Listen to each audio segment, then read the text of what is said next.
gentlemen, is a catchweight contest. It's a time of 30 minutes, that's 6 5-minute rounds. The best 2 out of 3.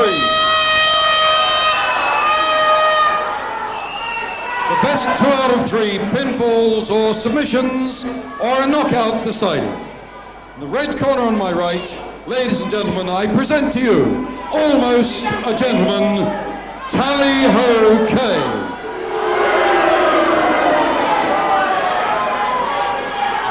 And in the blue corner on my left, his opponent, the teenage sensation,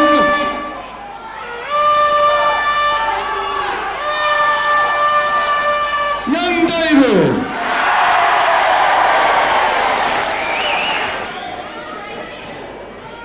Second round, first round. All good experience for young David, and I mean young. He was 15 in November 77, so he's about 17 plus now. He's quite experienced for a young lad that he is, but fighting a man with a weight class above, you're doing no harm at all.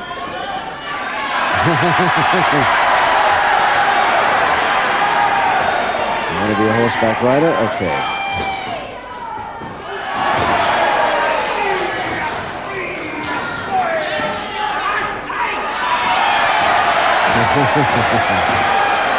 Peter Kaye now knowing what it's like the other way around. Of course, a great show jumping man.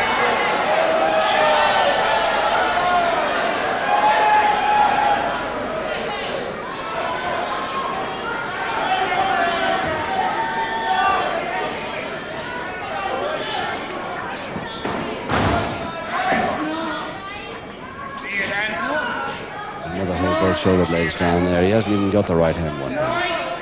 The arm lock stopping it. Have to get the arm even lower than that. No chance. So he keeps the arm lock, but now releases that too.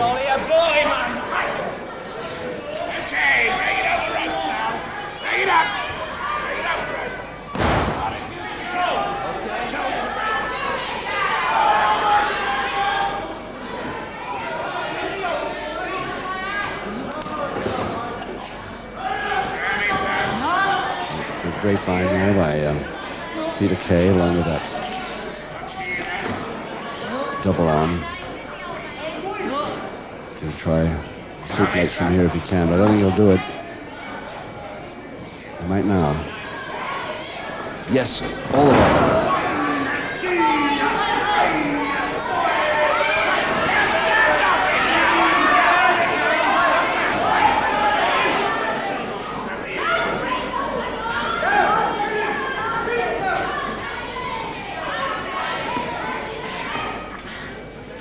Reaching for that full Nelson because he's so much shorter than young David, of course.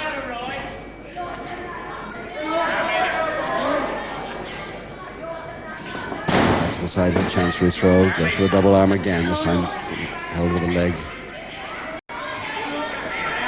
Right hand.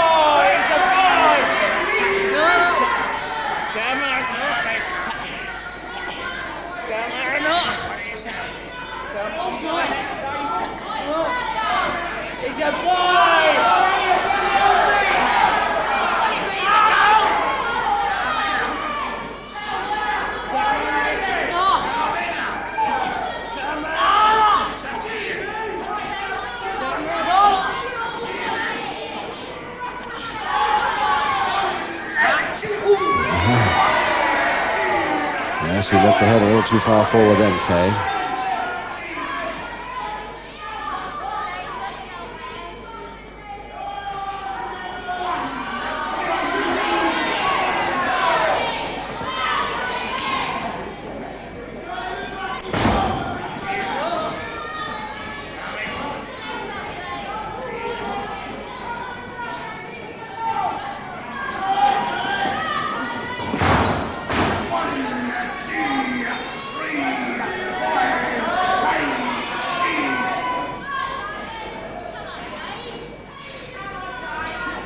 Kaye will just keep to the rules 100% in this bout. It could be an interesting one for young David.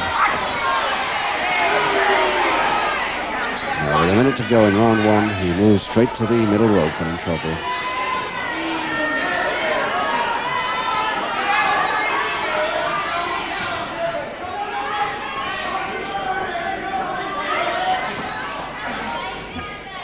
Long lecture about not getting to the left arm, and David's gone straight for him.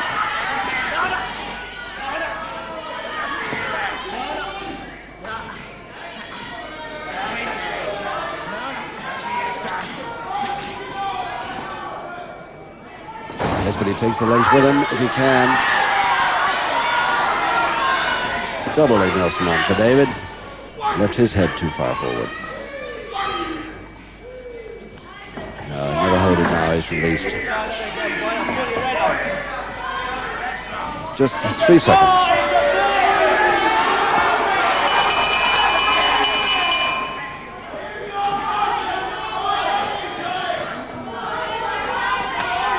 Young David from Goldbourne, Lancashire, near Warrington. Just 17 and a half years old, he's nearly a half. 11 stone from the Ted Beckley stable. Beckley now retired to the Isle of Man, and his famous gym, of course, in Warrington, now closed. But he's brought up a lot of boys like this. One of them being Dynamite Kid. Round 2. 5 to go, no score. Not too much weight getting away here, less than a stone, and it's young David's got the height advantage, so it could stand him in good stead against this rule bender.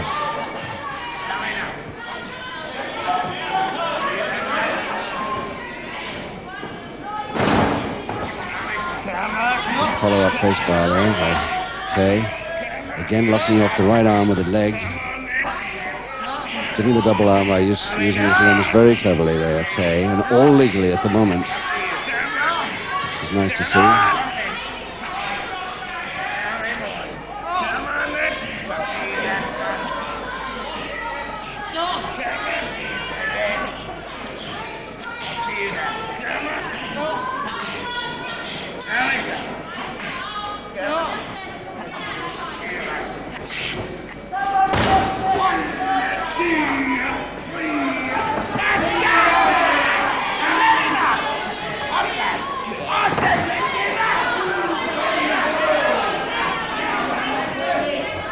It's a pity.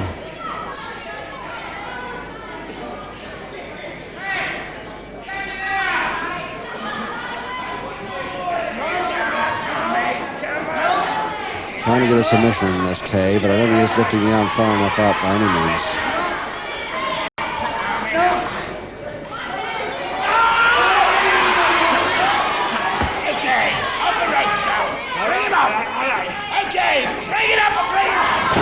I knew he couldn't resist one last move.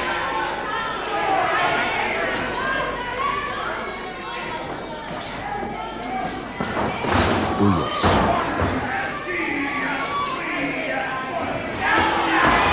The follow-up to his posting was not good at all. And young David showing signs of worrying Kaye now with a look on his face. I think he thought he's had enough of my tricks. I better start playing the game a little. That's what he wanted. That's what David wanted. Exactly what David wanted. And he's got the top and the bottom. Perfect holding thrust in his legs. Beautifully done. Just under 2 minutes and a half of round 2. The first fall to young David.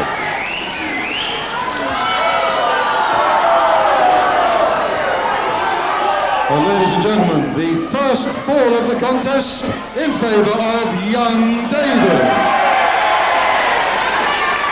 And young David had Kaye fooled completely there. Kaye thought he had it all his own way at that moment, but this boy came straight back with a counter and took him completely unawares. 4 to go.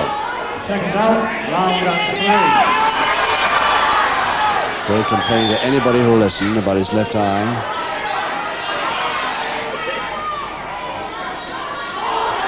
Laying it on a little bit. I didn't see anything go with his left eye too much.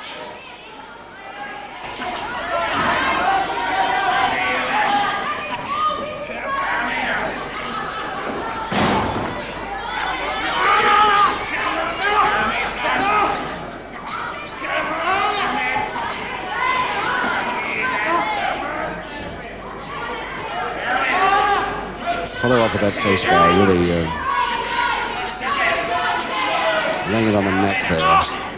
Semi-Japanese stranglehold now from the back. David can do a little about it from this position.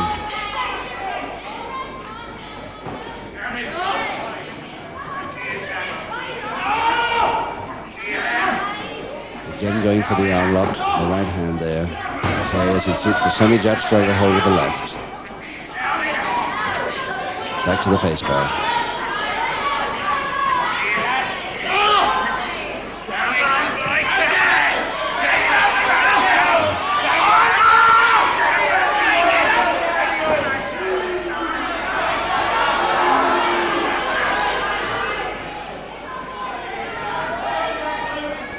Well, young David's still leading despite all that by 1-4-0 at the end of the second round.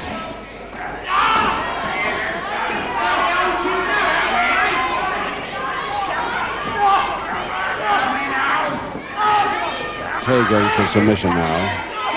The next stretch. And he's hoping to move along a little bit by grabbing the hair.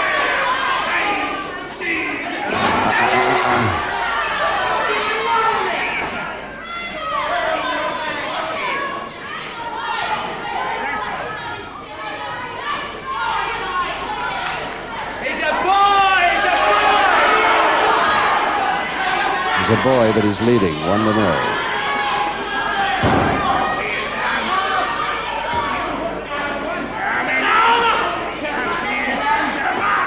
That's a submission for sure. If he leaves it, oh, he must leave it go now. He got the submission.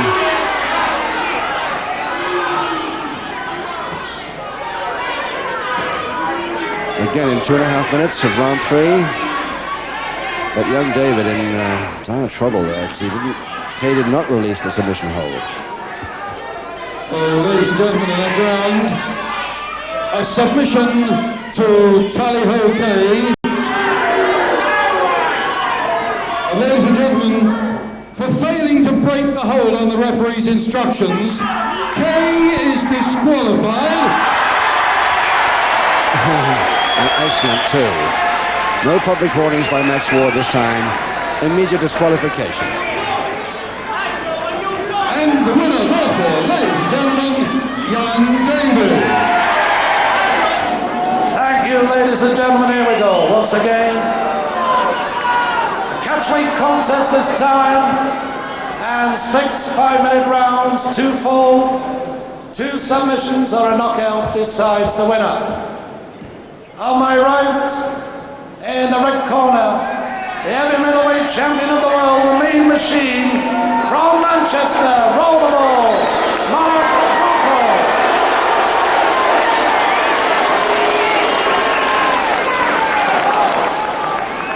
Ladies and gentlemen, in the blue corner, the first time here at the Royal Albert Hall, from Scotland, Steve McHoy.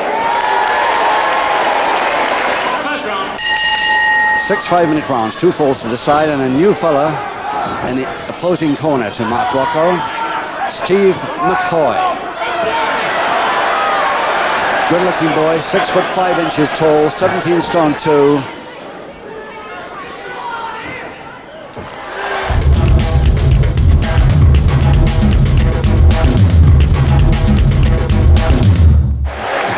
Mark Rocco might have an even more tricky job here this afternoon than he thought he was going to against Kung Fu for his world belt, because he's giving away a round 4 star.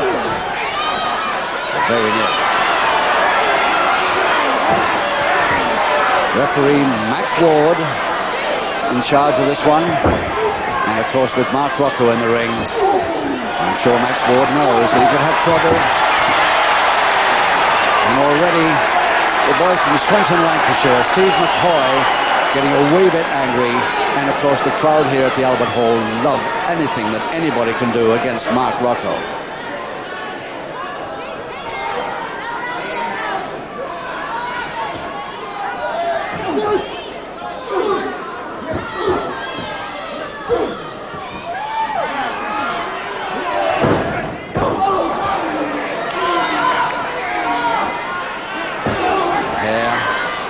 already using the hair illegally, now the ropes illegally. And Max Ward.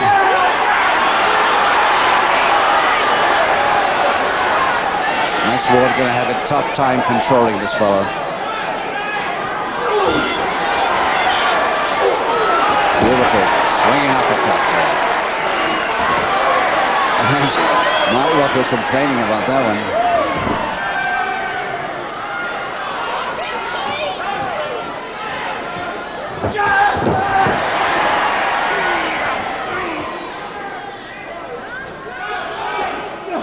Many of the grapple fans here at the Albert Hall obviously know this boy, Steve McHoy. They've probably seen him in the halls up and down the country, but he's never been on television before this afternoon. But they're all for him.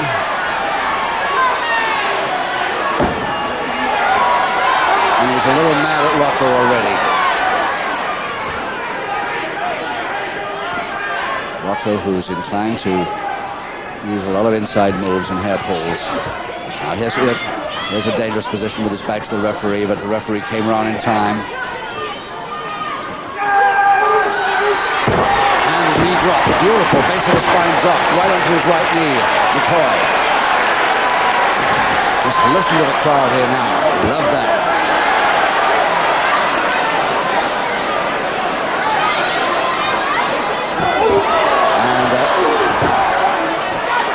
Again the hair pull, again checking the man before he...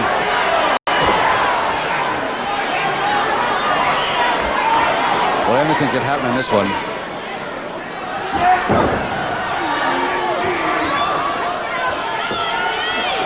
Steve McHoy not a bit frightened of him, he's getting straight in.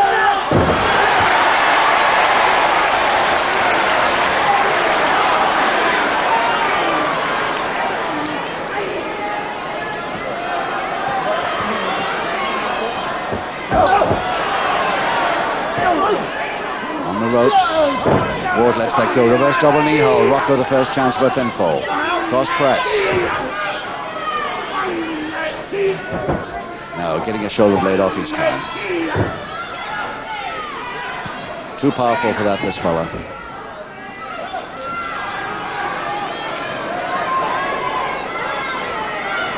Just a minute left. First round. And it's McHoy saying, come on, come to me. Poor Nelson Rocco. Hardly reach it. 6'5", his opponent. Great butt, great butt. Over the top, taking his man with him. Double leg Nelson to McHoy. Very near. Oh no, his man right lying on the canvas. And he still couldn't resist going. But the referee has something to say about that. Half a minute left. And Max Ward's going to start dishing out some public warnings as well as private ones soon. Beautiful swinging uppercut again. 15 seconds. Nicely done by McHoy. Beautifully done. Lean back drop kick with one foot. And the bell will go before anything else happens.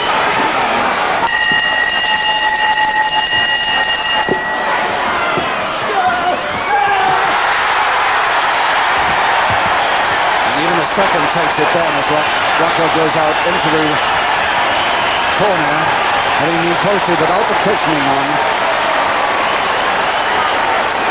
Brian Crabtree, the MC, out there to make sure he's all right. He's already had a very nasty gash in his right leg from just that sort of move. But it was his own fault. Here we go for round two. They're not even in the ring yet, but it's round two, and Max Ward is entitled to start counting if Steve McHoy gets back to his own corner. Now Max Ward giving him a chance to get back before starting the count.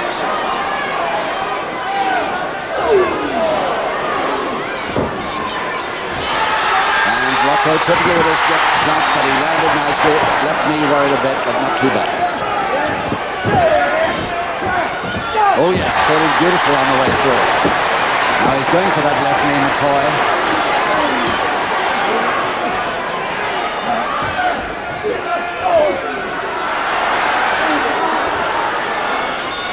Going for the double arm now, trying for a suplex, but he thought he was a bit heavy, so he decided against it.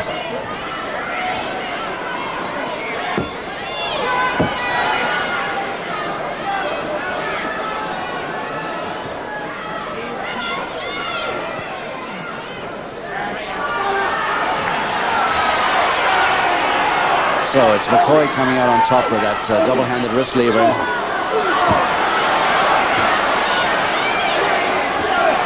Half Nelson throw by McHoy. Oh, he's quite something, this fella. He may have a weight advantage and a height advantage against Rocco, the mid-heavyweight, the heavy middleweight champion of the world. That's what he's complaining about now, I think, to the crowd. But he's showing some tremendous wrestling skills.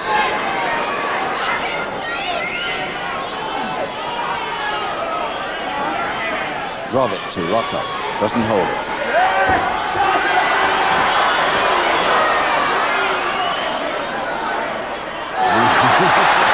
Okay, you won't like that one bit. Yes, takes his arm roll beautifully, this fellow. And now it's Rocco going to argue like mad with the referee, Max Ward. But he won't listen. He says, get on with it. Get on with it. That's all he's saying. But this is going to be a...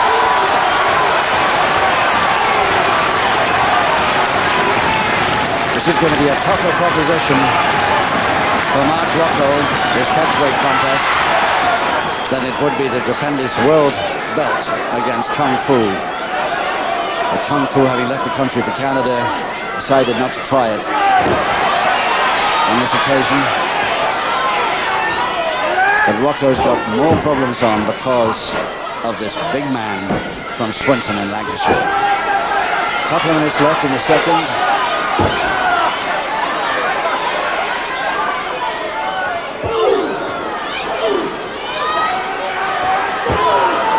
Just caught him off balance there nicely.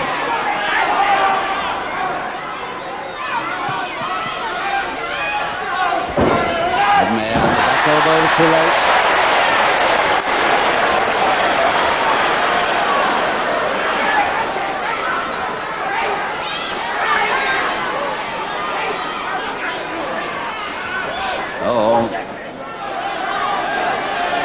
He's going to resist those punches landing in the face there. And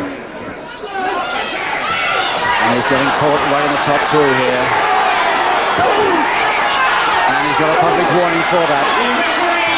Rollerball Mark Rocco, his first public warning. And it's Rocco clean across the top rope in a splits dive. Public warning against Rocco. Hold it up with that move. And it's done him no good at all, I should think, that one.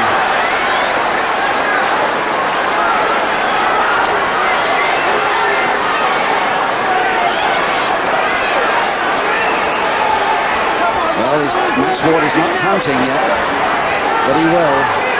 He keeps strolling around like that. He's got half a minute to go in the second round. And he's getting counted now. 7, 8. And there's only about 18 seconds left in this second round. And still Rocco strolling around, doesn't want to know for the moment.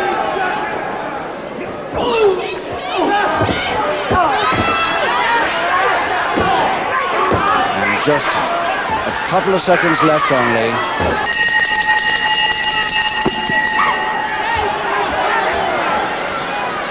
Watch Rocco get up, accidentally going into a standing position on his opponent.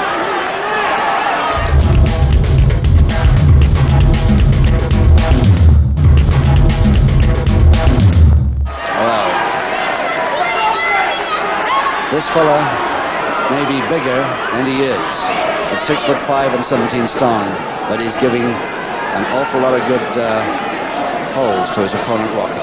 Trained, incidentally, by Wild Angus, the Scottish heavyweight.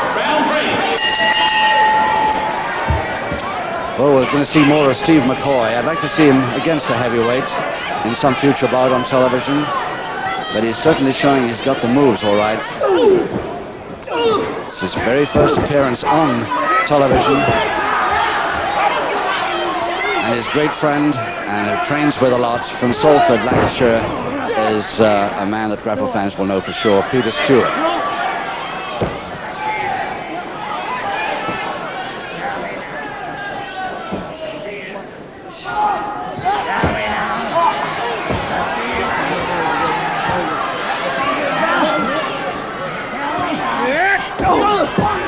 Well, he told me his specialities were speed and strength. Well, he's certainly shown both of them here today.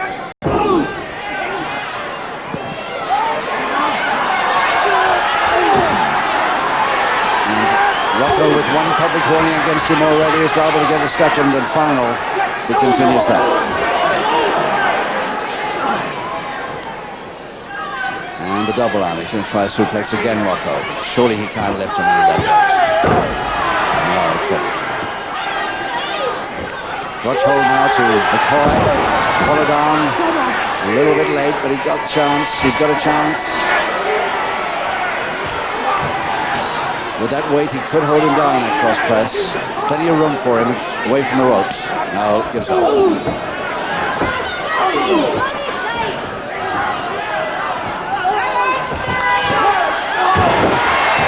Rocco up. Clear on our table. But he's okay. No damage to him, and I don't think any damage to the equipment. But he's out the other side. And this Steve McHoy is something to be reckoned with. He really is. Great sportsman, this fella.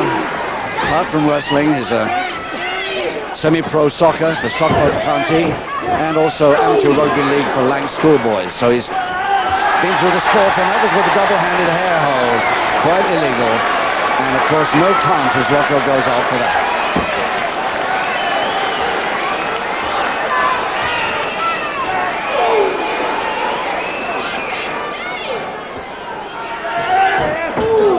Forwards on that. Doesn't look too good at all, the way he went straight forward. He could have reached the post with his mouth there. Tries to get under the top and back across his man. Cross press. Beautiful cross press. Now his weight should hold him now. He's got it.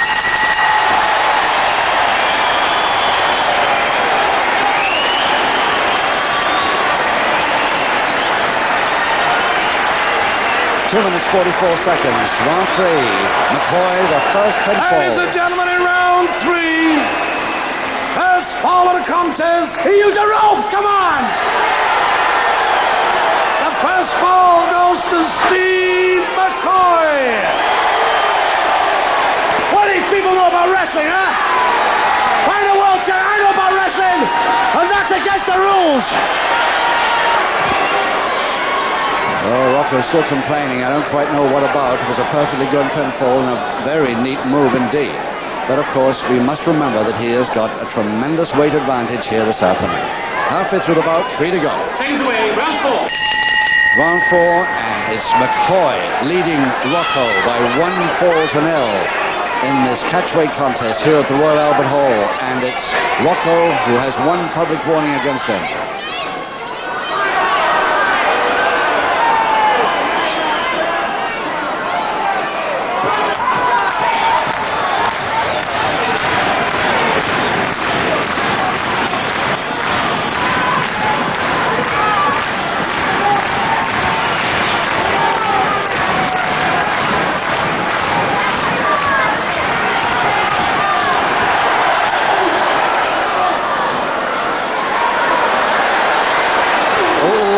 Straight to the stomach by McHoy, which the camera saw, we saw, but... And it's a backdrop. Taking his man with him, double leg Nelson. He'll never hold that.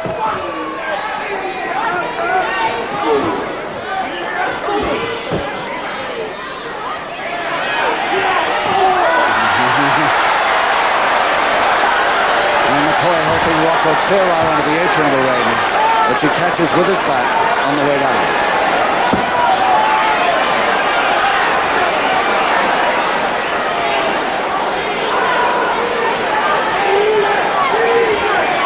Still illegal, so no count by the referee.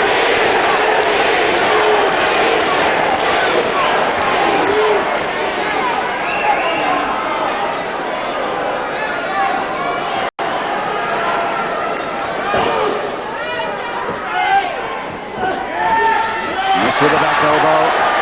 Beautiful check. What a body check. All 17 stones going straight into Rocco there. Off the ropes, giving him an impetus. Leg came up well from Rocco. Perfectly legal, that. It's just a question, can this boy McHoy keep it up? Yes, he can. And he's turned the tables now. McHoy's got Rocco in trouble.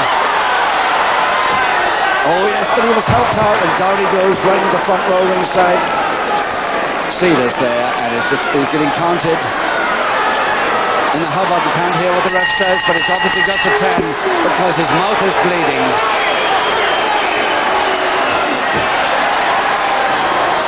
His mouth is bleeding now, McHoy, and it looks very like, yes, this is bottom lip. And round 4, McHoy failing to beat the count. The referee makes the winner. Rollerball, Rocco. Over 6 5-minute rounds, and yes, 2 falls, 2 submissions, or a knockout is going to decide the winner. Presenting on my left in the red corner from Sheffield, the British light heavyweight champion, Alan Kilby. His opponent in the blue corner, from Port Erin in the Isle of Man at 19 years of age, a young fine heavyweight. Ladies and gentlemen, the Manx Man, John Savage.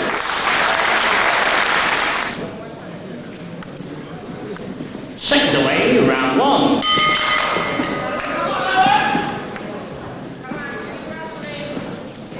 So the experience, of course, here with the man in the leotard, dark blue leotard, with the red stripe down the side. Al Kilby, the deaf wrestler from Sheffield, who now is the reigning light heavyweight champion of Great Britain.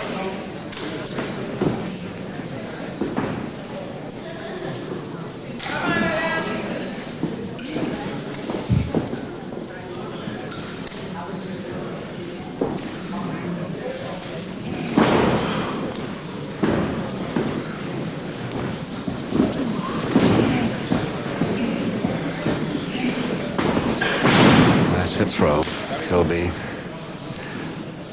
This opponent of Kilby's here today is he's going to watch him. He's a big boy, but he's very, very quick for his size. And he's got a height advantage over Alan.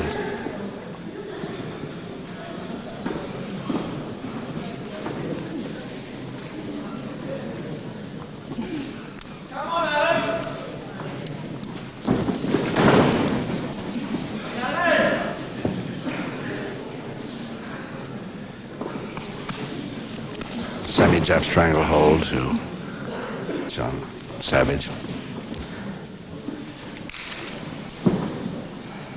Roy Harding, the referee from Croydon.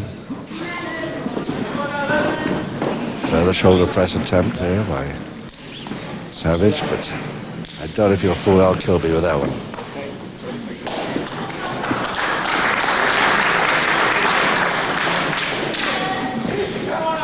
Full Nelson, didn't hold it long, changed it to a side head chancery very quickly indeed.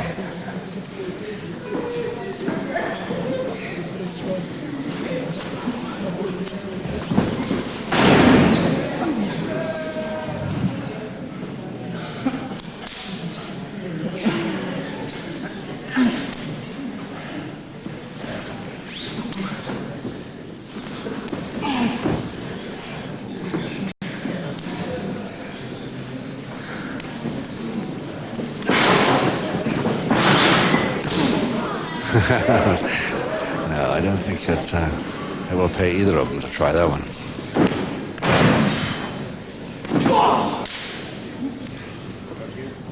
No. Step over toe hold, Kilby.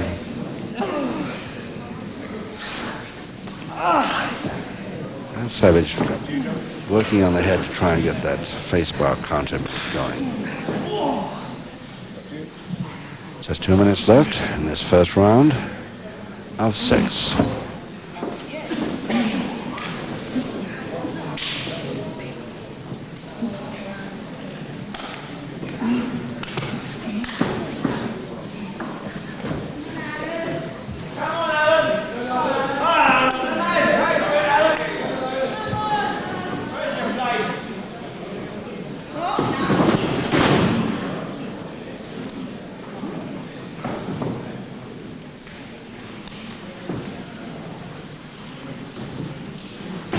All the calls for come on, Ellen. A lot of people in Kilby's corner, but unfortunately you can't hear them.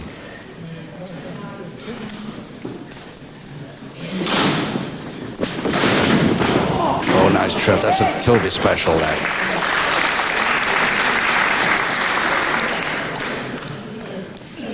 Timing necessary for that. Under a minute. Round one. Figure 4 leg lock, Kilby.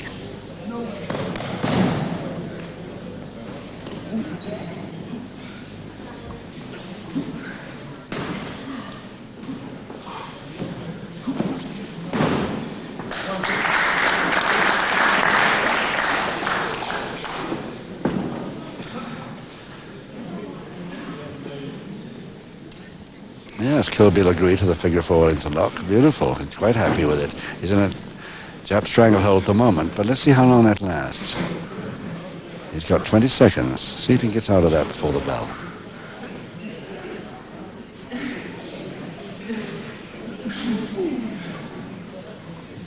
He hasn't got long.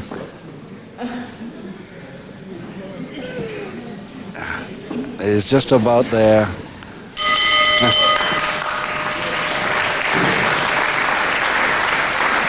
Just about made it.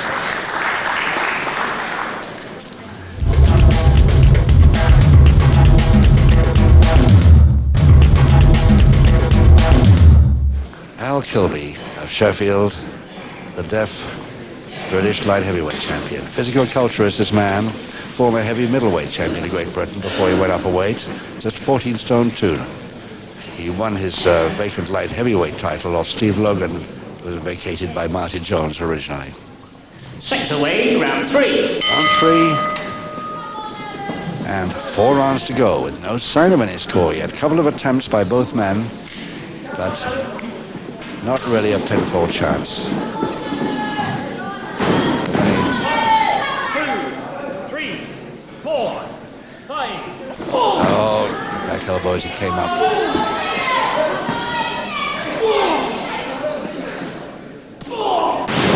The third one did it.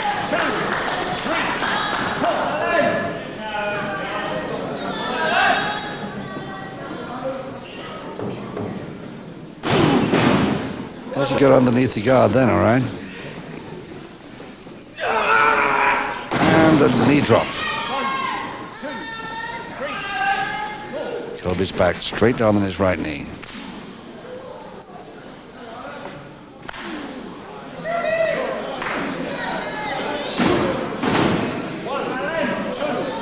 I don't think that Al Kilby will allow too much of that.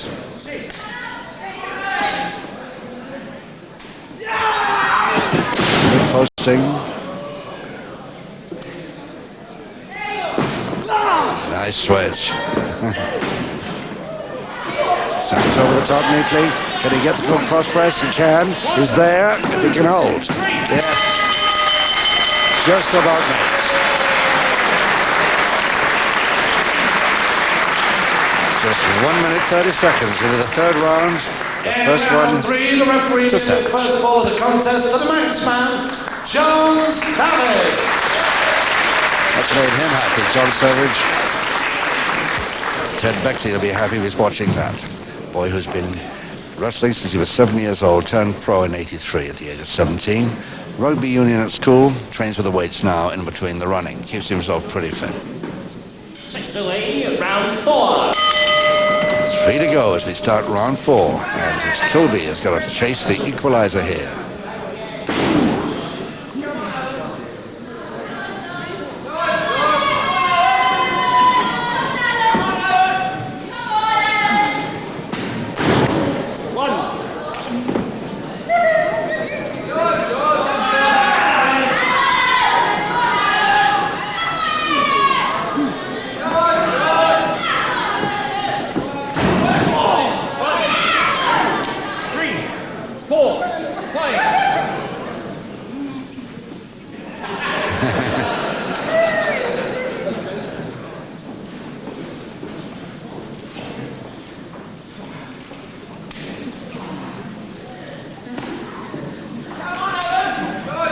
Side headlock, Savage.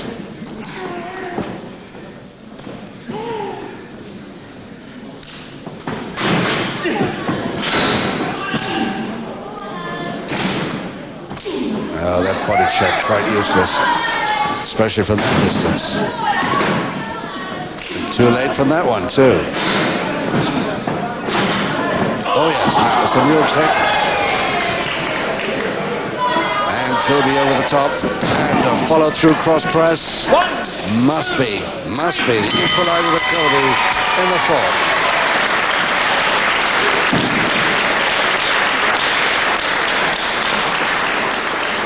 In round 4, we have the equalising fall to the red corner, Alan Kilby. It took him just a minute and a half to get the equalizer in the fourth round. So you've got to hand it to John Savage, who stayed with Al Kilby, the British light heavyweight champion, until the final round in a 6-round contest. Not too bad, even if he loses it now. But he might make the draw, which is, this is the moment, 1 fall each, remember. Doing very well indeed, this 19-year-old. Seconds away for the 6th and final round. Final round 6.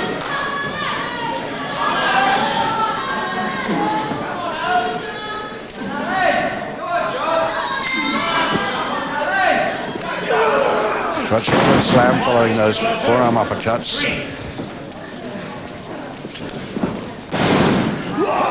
Oh, misses entirely with that guillotine there. The knee. Tried it on the throat. Kilby saw it coming.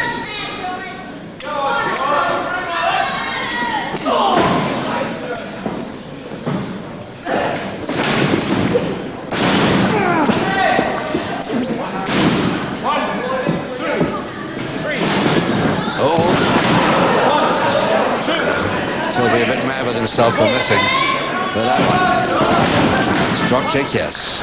Left foot dead on the button. 5, 6, 7.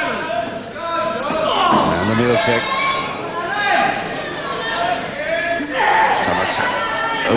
Over the top and outside the ropes. And both of them outside the ropes clear. And both of them clear outside the ropes there, onto our table, onto the floor. And it just depends how badly they have landed. I think both of them have landed pretty badly. I think they're going to count it out, the pair of them. Looks like a double knockout to me.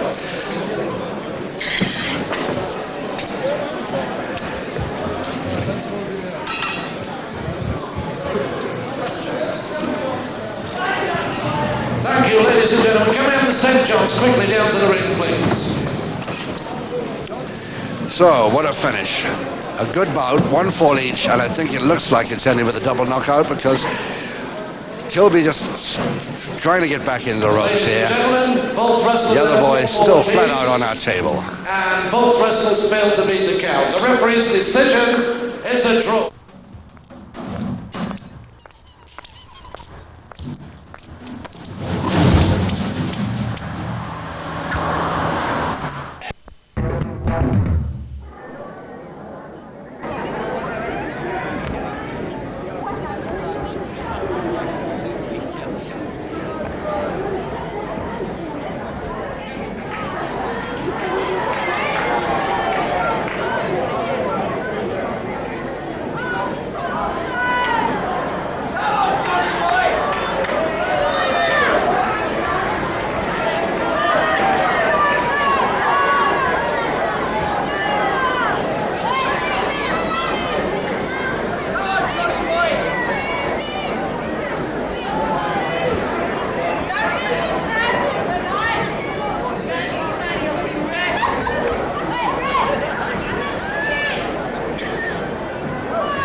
Gentlemen, please. Ladies and gentlemen, this is an international catchweight contest, a match made over a time of 30 minutes.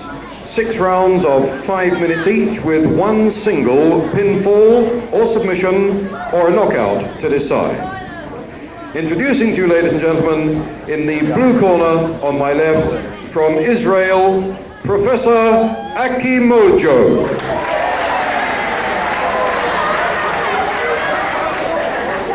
On my right, in the red corner, his opponent from Krakow in Poland, Czeslaw.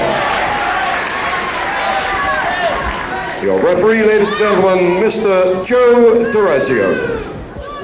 So an international heavyweight contest then of 6 5-minute rounds, 1 fall to the side. A new man on our score screen, in this country anyway, AKI MOJO from Lille in France, where he resides now, but formerly, of course, coming from Israel. 14 stone 4, and he gives away quite a bit of weight to Johnny Czeslaw, his opponent from Poland.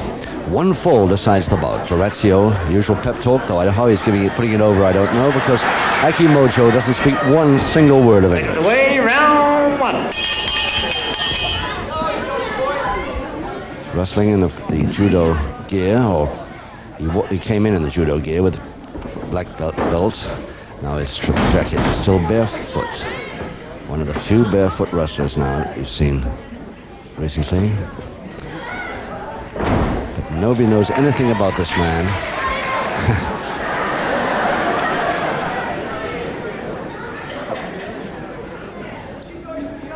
He comes from Israel, lives in France, got a Japanese name. I don't quite get it, but at least if he's a good wrestler, well, it doesn't matter.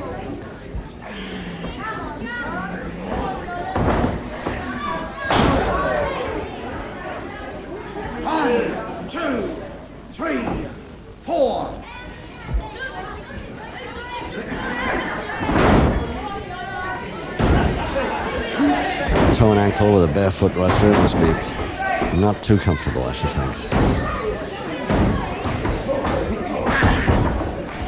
Well, he skidded out of that one, all right.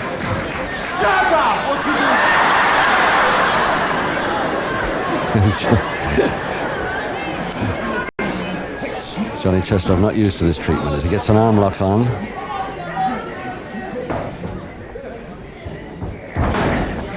And easily gets his man down from it, holding the arm lock there still.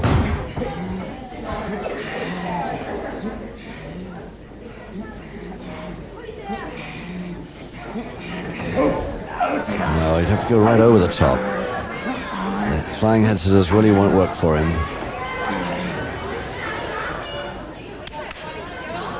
And oh, really polite. Czeslaw really full of good manners here this afternoon. He deserves the bow that time. He doesn't like it though.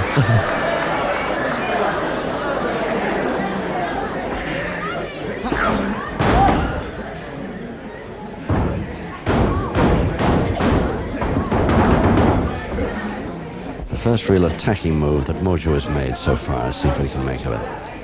Man, he's got a pretty slippery head, Johnny Czeslaw. That's why he shaves it.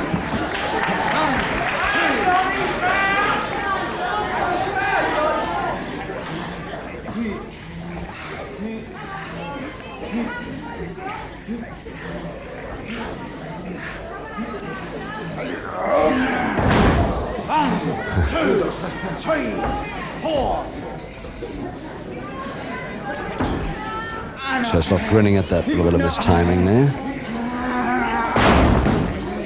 No.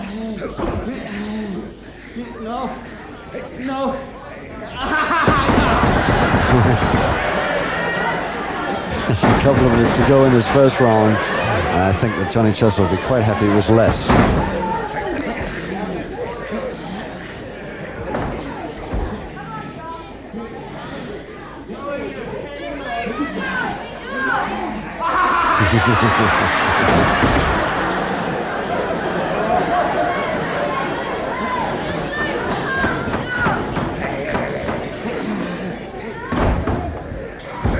Rolling up the body nicely there.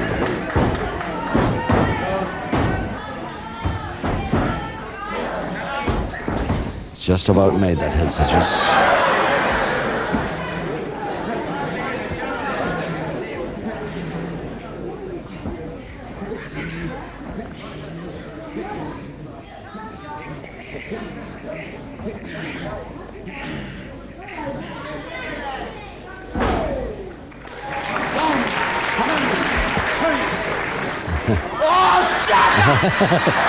Czeslaw increasingly maddened by this bowing, but doesn't like it at all.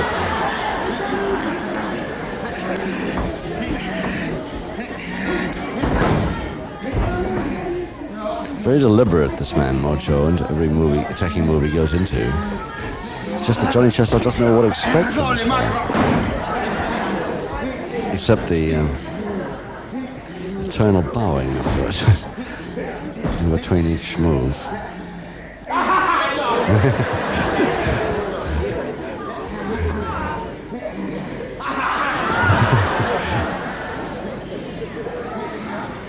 12 seconds.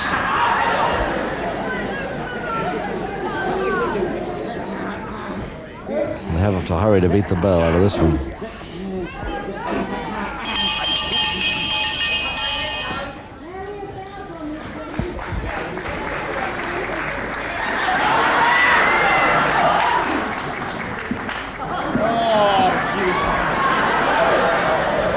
Let's have a close-up look at this man, his first appearance in this country, his first time in England. And of course, he's only staying here for 4 or 5 days before he returns to Portugal, then on to Africa.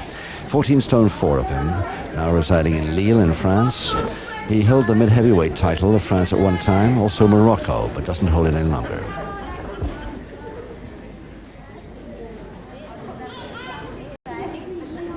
Seconds away, round 2. Round 2, 5 to go. One fall to decide this bout. Mojo, AKI MOJO in the white trousers. And, of course, his opponent, the well-known face of Johnny Czeslaw of Poland.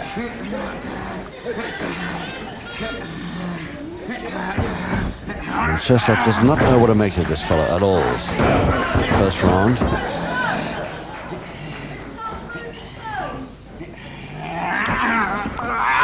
Reverse crotch hold there. Turns his man very neatly.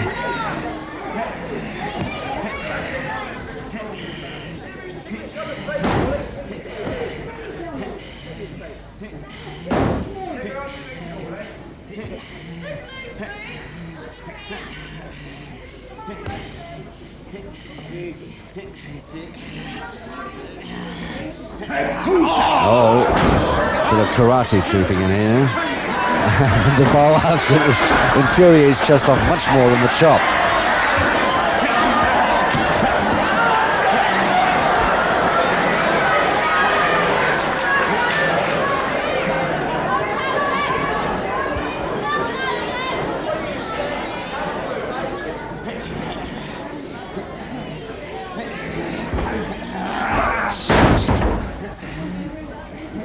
Well, a few wrestling moves he's attempted so far, Mojo.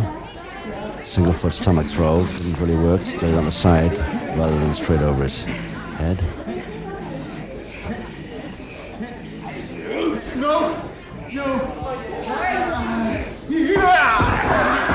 And taking the man's foot along with the fall. Just having a little bit of a breather there, Czeslaw, but too far down. Shoulder blades on canvas.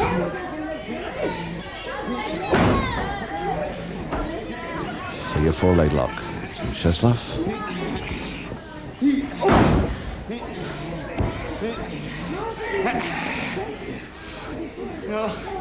No.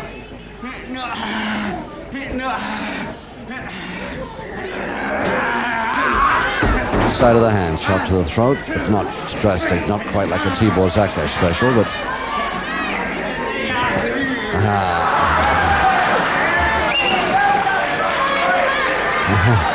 and again he balls.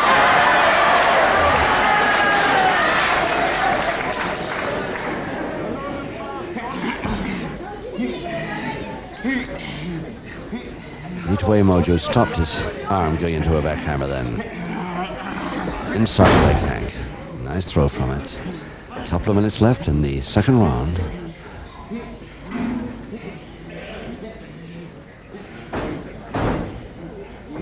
Crossed head scissors by Czeslaw. Feet crossed before the neck. Not strong enough. Hold it and a spread. Nicely countered there, Mojo.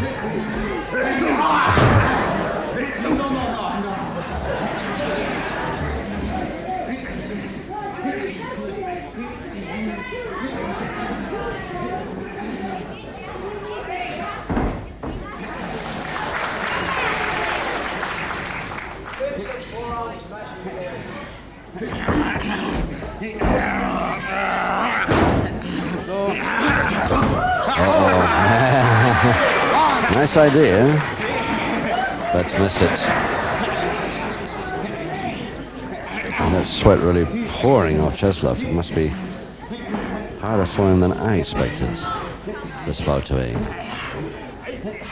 And a chicken wing. He's got that chicken wing just about closed too. Very painful hold. Often gets a submission with us.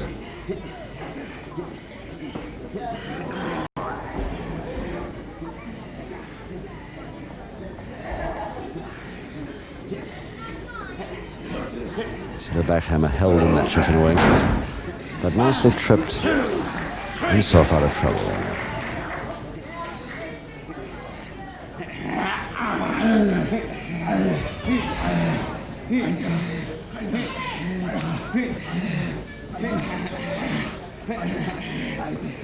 Just 8 seconds now. Oh, you swallow!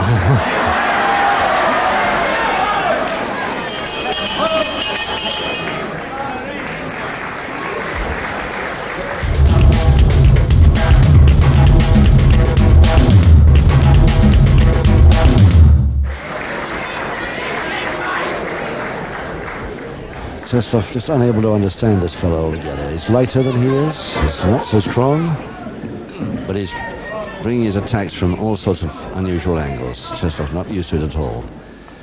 Johnny Czeslaw, of course, from Krakow in Poland, 15 stone 1. Gives a weight advantage of around 9 pounds here. I think when he starts to understand this man, he'll have little trouble. There he is, kneeling in the opposite corner, waiting to start round 3.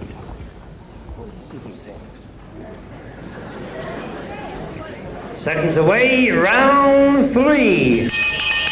4 to go. 1 fall decides the bout.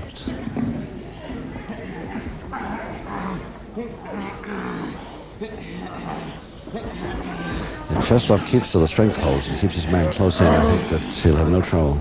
A bit of strength there from Mojo too.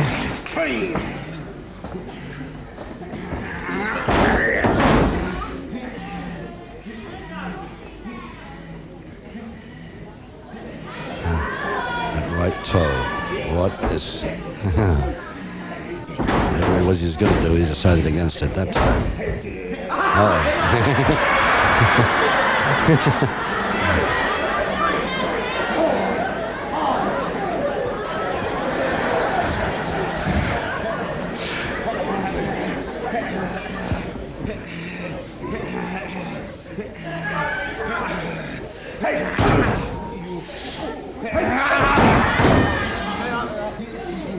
All in the same move. That drop kick, so legal. Oh, that's not legal. Wait for the bell. There ain't gonna be no bell just yet, Johnny.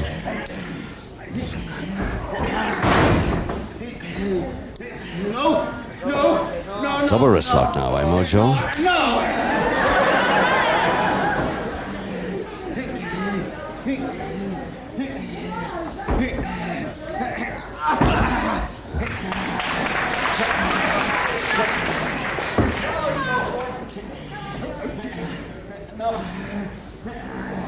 Great fine, Mojo. Now there's a bit of wrestling coming here.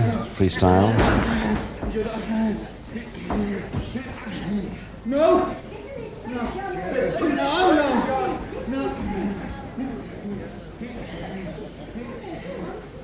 It's a normal arm lever over the shoulder, trying to hold it against the joint. Not too well at the moment.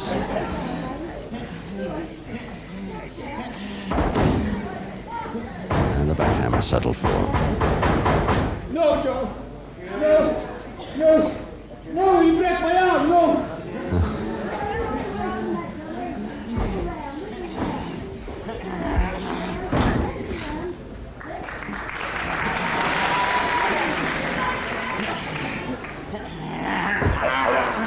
Flying body scissors now, Czeslaw. All this chat going on to his opponent, no avail at all. He doesn't understand a word.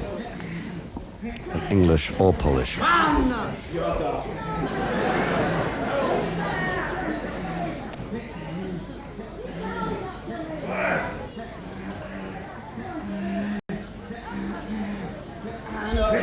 So it's Mojo with the advantage now from that double leg lock, with a couple of minutes to go in the third.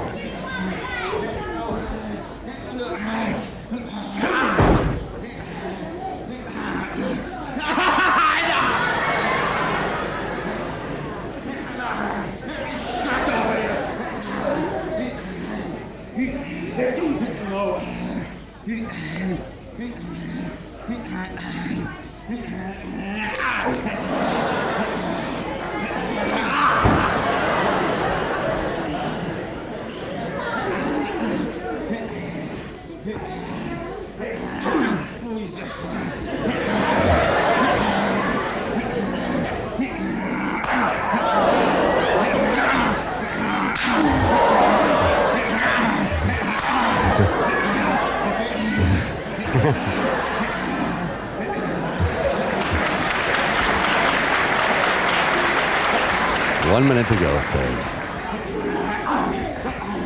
Each time that Czeslaw goes for that left arm, Mojo, to get him in the backhammer, Mojo brings that arm forward very subtly and prevents it. A neat counter before it happens.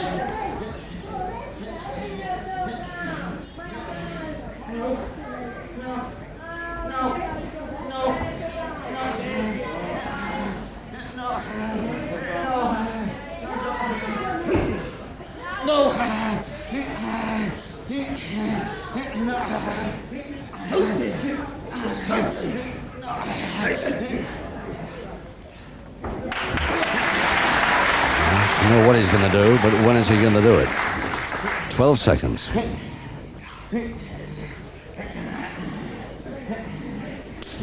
Single finger interlock. Started by Mojo, took it with it, but didn't throw him far enough on the bell.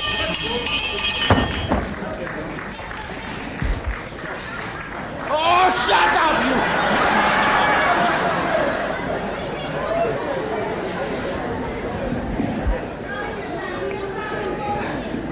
AKI MOJO, when he first came over to France, and although he's been an amateur since he was 10 years old, he really started young over there. Turned pro in '68 under the supervision of a very famous middleweight who was then world champion, René Benchamoul. Grappling fans will surely remember his name. He appeared on television in this country on several occasions. What a wrestler that boy was. Seconds away, round 4. Round 4, 3 rounds to go. With René Benchamoul as teacher, AKI MOJO should be doing a little more freestyle than he's shown us so far this afternoon.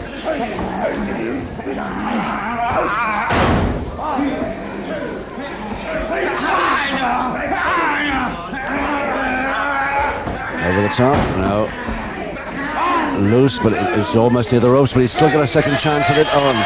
Czeslaw fell for that one. He thought he had plenty of room, and he thought his man was through the ropes. Let him go, and he shouldn't let him go because he's just had that few inches to spare. And the referee counted the pinfall to 3. So Mojo wins on his first appearance over here, and that's a surprise to me. Ladies and gentlemen, by the 1 fall required, the verdict goes to Professor AKI MOJO.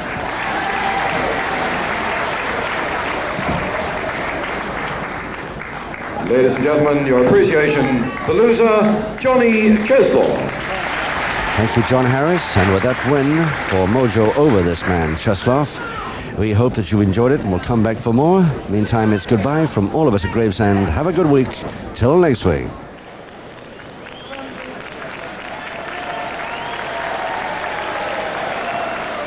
All the best. Rocco, you're not wrestling tonight, and that's a good corner.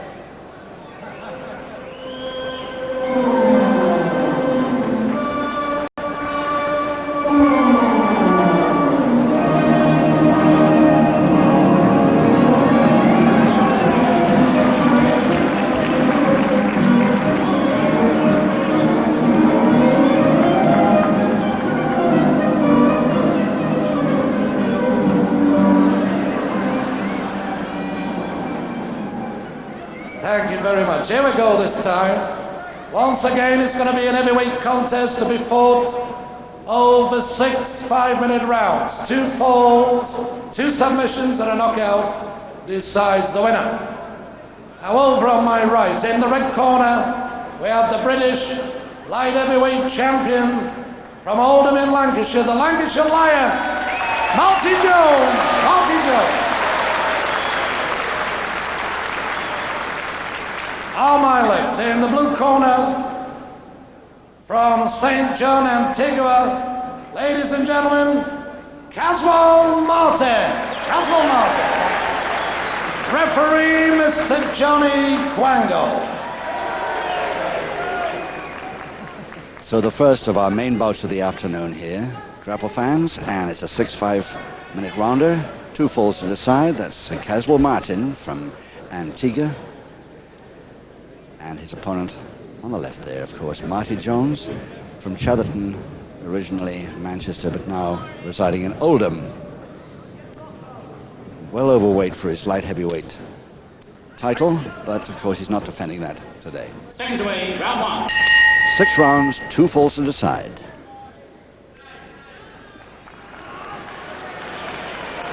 And yeah, already 2 West Indians in the ring.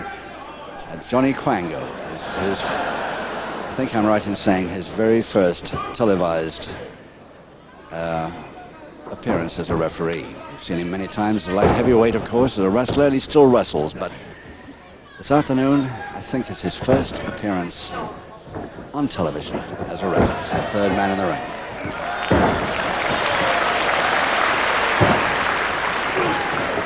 Yes, well, the speed of this one's going to be phenomenal if it starts off in round 1 as quick as that. Ending with a head scissors by Marty Jones.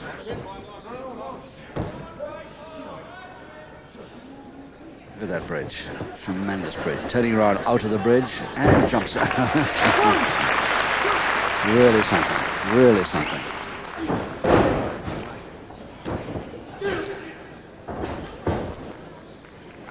Yes, they're not going to hang about, these two.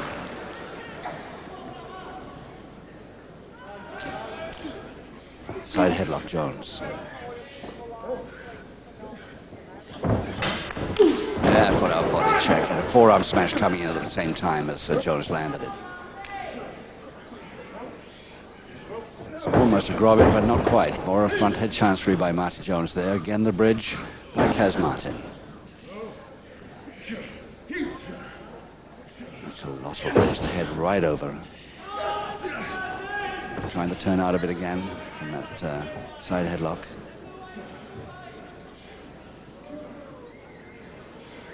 And the twist gets him out, yes.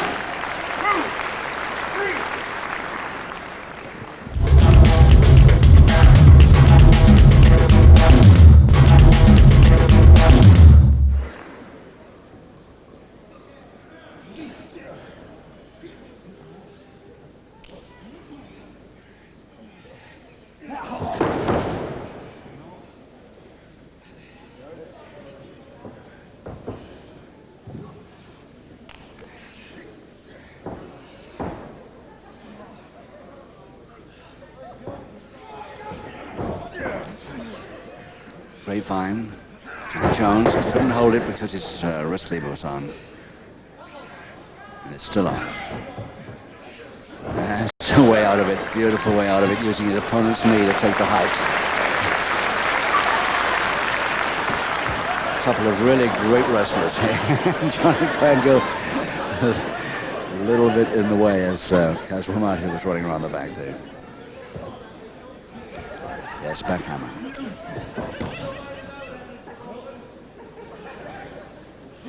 A couple of minutes left in this first round of 6 rounds. And it's unlocked to Jones still.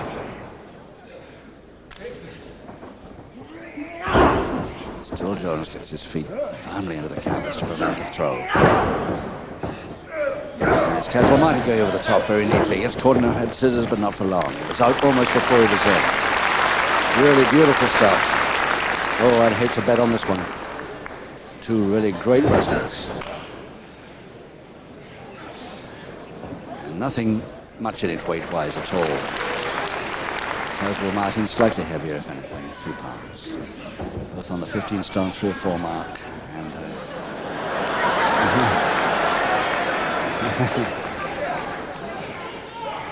Toe and ankle on by Jones now. But the foot got him off. Beautiful spin out by Czeslaw Martin.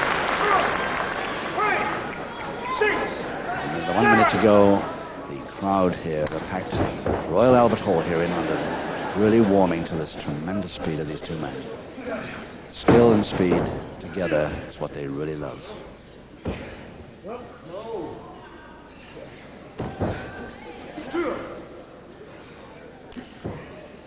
Stranglehold without the headlock. I don't know why Marty Jones is just holding the wrist there. For some reason he decided to release anyway.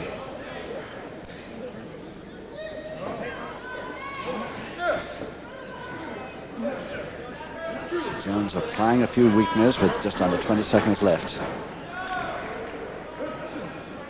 Double arm now, Jones. And Caswell Martin trying to turn into it there. He's got 8 seconds. See if he can do it before the bell. 5 seconds. 4, 3, 2. No, he won't make it.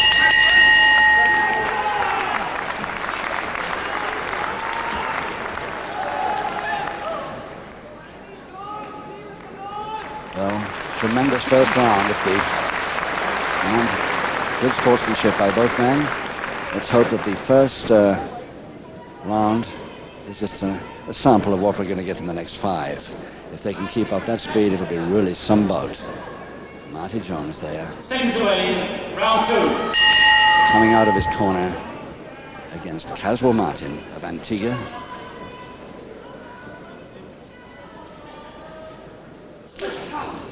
No score. Marty Jones in his usual black tights and silver boots.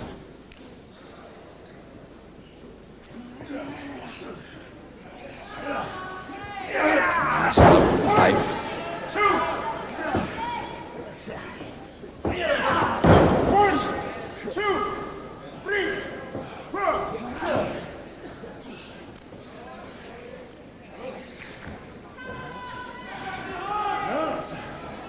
Oh yes, that leg inside.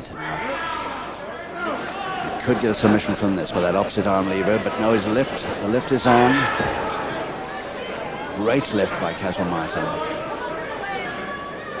Now he'll just plant his man on the corner rope. And he should have watched it a bit closer than that, though, as he was walking away.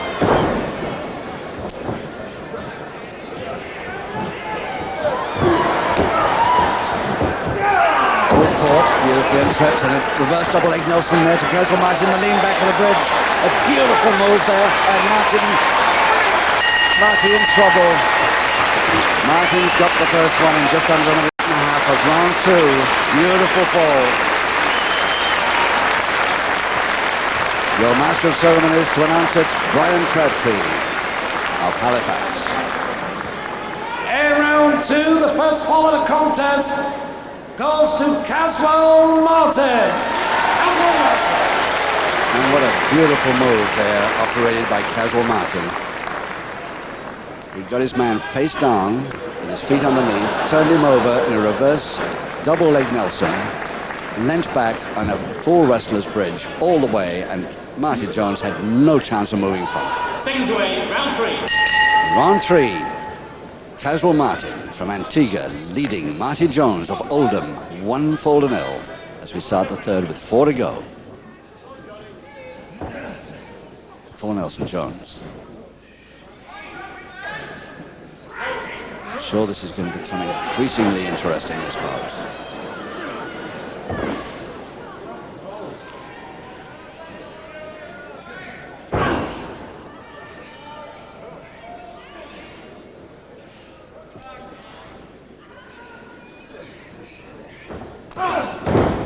Twisted as he threw.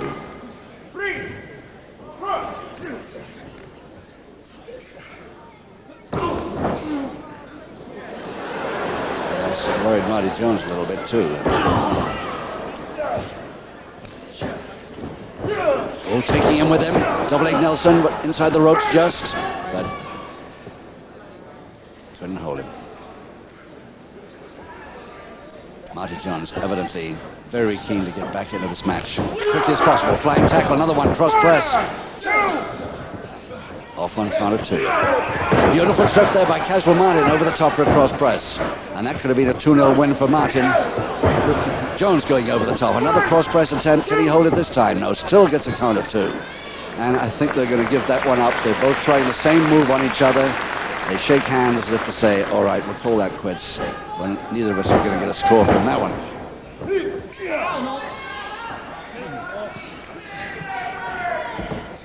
That's some really lovely fast moves by both men there. Leg lock to Kaz Martin.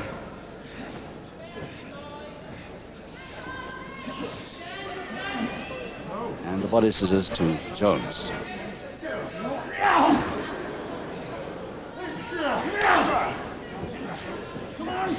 Well, the shoulders are down, but he'll never hold that for a count of 3. In fact, correctly, Johnny Quango's voice came over the count of 2. Caswell Martin just lifted the shoulder blades. No problem. Now he's got those, he's still in the body scissors, Martin, but he's got the feet well and truly locked off there. Going to the head to just try and make the back weakener out of it.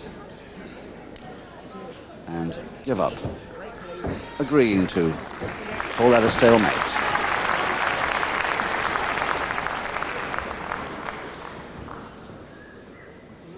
No point in staying in a hold in the center of the canvas on the deck if neither man has a chance of scoring from it.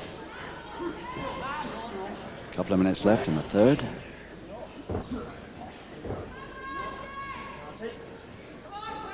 Well, a double wrist lock to Martin, but he held a bit curious way. Hadn't got quite on as he wanted it, allowing Jones to come back with the head scissors. Again, that bridge.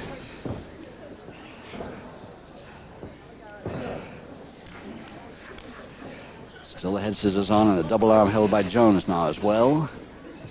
Releasing the head from the scissors and trying to get his man over back to canvas. Just about there, gets a count of 2.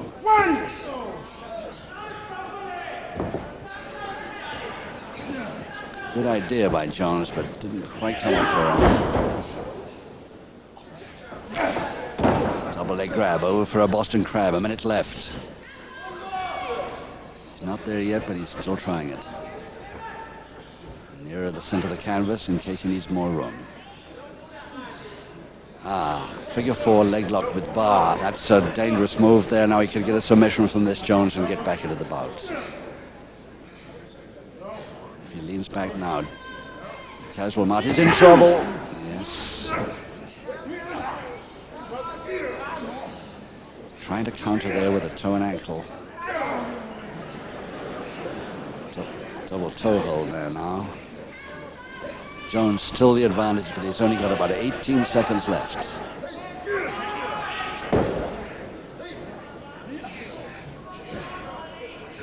Caswell Martin still in it with 8 seconds to go, and eventually they again decide to agree on a stalemate on the bell of round 3.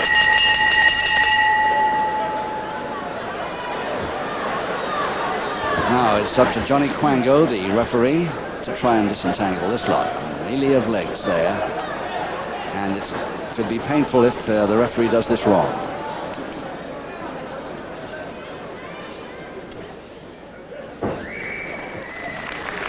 I don't think either man is going to get back to the corner really properly before the bell to start round 4.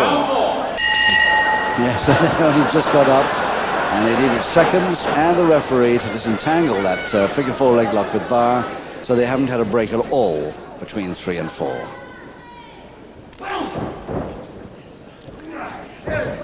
Jones tries those occasional forearm smashes from a distance, just as a weakener. And it did shake Martin a little bit there.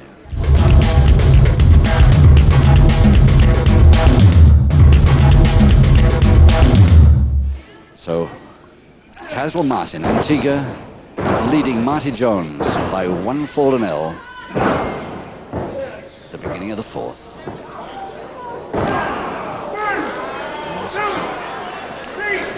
Separated those knees, came right down on the feet. And Marty Jones taking a little bit of a breather there.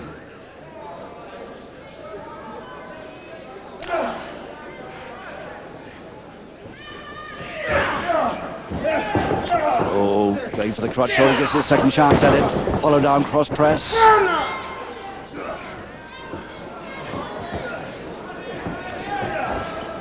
Again, no posting, and he comes back to the forearm once more. Flying tackle, Jones, but it's the slam comes from Martin. Oh, Martin up very quickly there, loses it for the double leg, but it's Jones gets in there first, over the top double leg, Nelson, and holding press chance now to Martin. Oh, some great stuff. Body check, and Jones got the worst of that one. Yes, over the top, Jones. Now Jones could lean back. Oh, beauty. He's got the arms well. He's got the arms as well. And Marty Jones, in 1 minute, 37 seconds, of round 4, is back into the bout with an equalizing fall. And a beauty it was, too. One each. Thank you, ladies and gentlemen. In round 4, the equalizing fall goes to the British Light Heavyweight Champion, Marty Jones. To hear that crowd really appreciating a magnificent move there by Marty Jones. Just as good as the Caswell Martin move that got him in the first. And the first man to congratulate him in person, his opponent, Caswell Martin. 2 rounds to go, 1 each. Change away, round 5.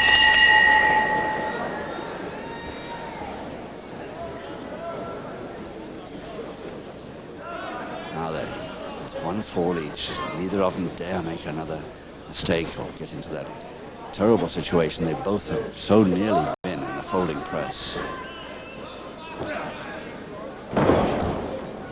Yes, well, that wouldn't have done him any good if he'd got him down, really. Trying to crawl through.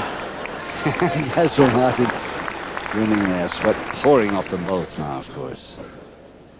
So a couple of the heavier fellas in.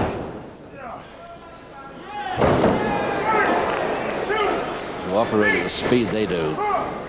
5, 6, 7. Naturally, they just lose an awful lot of sweat during the bout. Oh, body check, and both of them catch it. Now. 3, 4, 5. I'm sure you can hear Johnny Quango's count there. Marty Jones up first. Caswell Martin's just up at 9. But is he weakened just a little bit now?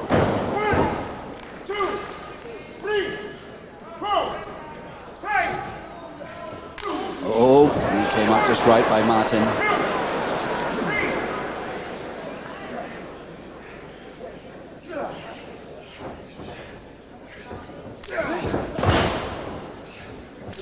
Reaching for the crotch hold again. Slam, the cross press once more by Martin. All he can get to is 2 on that move. Flying tackle, and this time over the top, and Jones takes him over and has hurt his back on the top rope as his man went over him, and Caswell Martin in trouble on the ground there. And I very much doubt if this bout will continue now. Being counted 8, 9. He's in, but he's not up in time. Unfortunate for Caswell Martin. He's hurt himself on that over the top rope onto the floor outside the ring. His opponent, Marty Jones, hurt himself too on the top rope as he went. But I think the result will be a technical knockout for Jones, who seems to be as worried as anybody is about his opponent's condition at the moment. Referee, the MC will... That's it. The MC will now announce exactly what the decision is, but it's, I should think, a technical knockout for Jones. Ladies and gentlemen, the referee is stopping the contest, and the only man standing is the winner in round 5, the British Light Heavyweight Champion, Marty Jones. Knowing Marty, I very much doubt he'll like that decision. Well, folks, I'm sure you'll agree with me, it's been a very sporting and a very hard-fought contest. Marty Jones has come across to me and said, look, we had a fall apiece. That was an accident when the lad went over the top rope. And if it's all right with the referee, I'd like to call it a no contest, and probably meet again in the future. Ladies and gentlemen, this time for both wrestlers, Caswell Martin and Marty Joe. Excellent results. Both men very equal indeed. Wonderful bout and a no contest.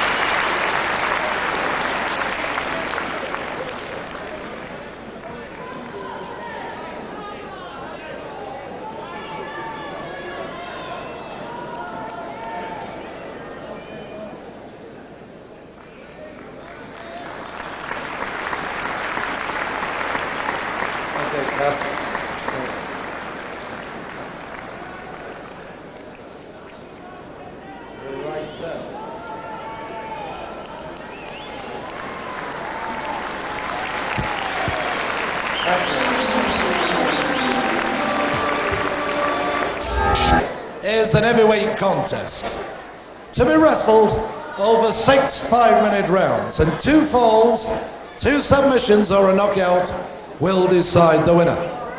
From Birmingham, ladies and gentlemen, will you welcome please Big Pat Roach.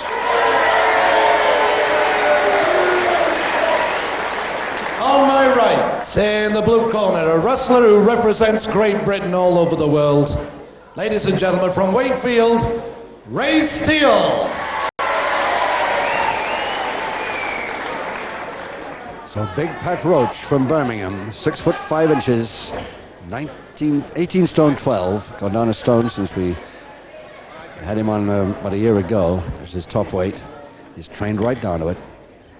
And a mere 15 stone 12, 3 stone less, Steele of Tingley, Yorkshire. Seconds away, round 1. Actually, I think the MC said from Wakefield, where he now resides, but he was born in Tingley. 6 5-minute rounds, 2 falls, 2 submissions or a knockout to decide this winner. And the plain black trunks on the left, the tall fellow with the red hair and beard, is Big Pat Roach from Birmingham.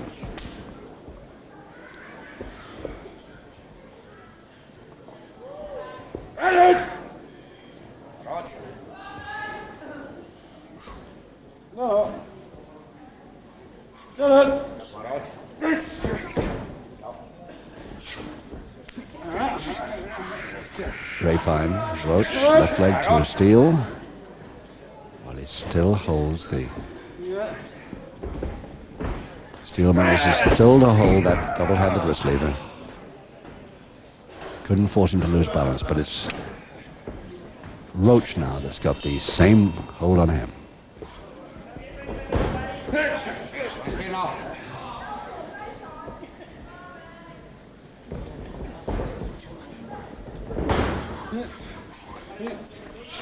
Again, he tries that grapevine, trying a side headlock too, but Roach has still got the double-handed wrist lever.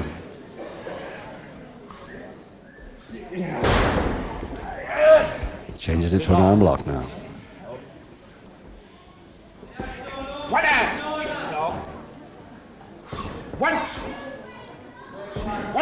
Referee Peter Zakash's voice coming in on 3 times on the 1 there, but didn't get further than the 1.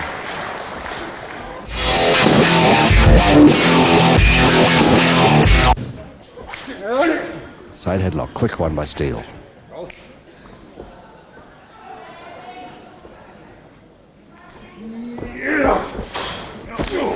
The body check by Steele on Roach. A very dangerous thing to try, I should say.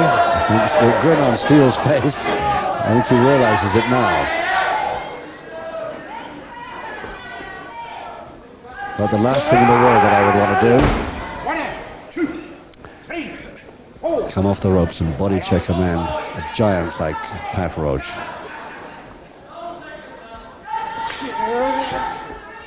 Steele nicely in for that front head chancery. Into the side head chancery.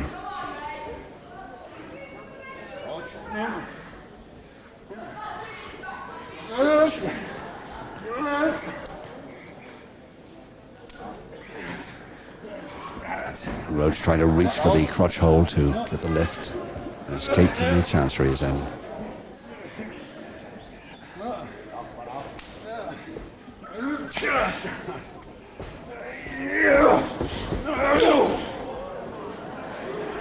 A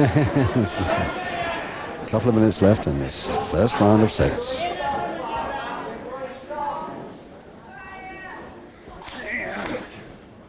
Roach now with the side headlock, switching it to front headlock, but he's not quite the gravity he wanted.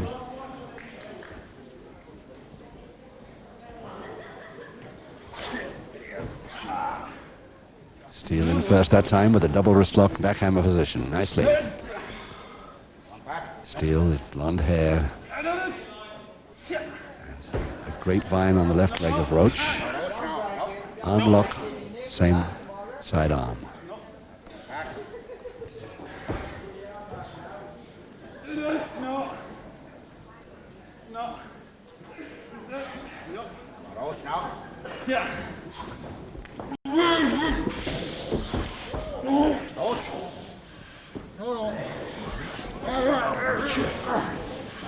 Less than a minute now.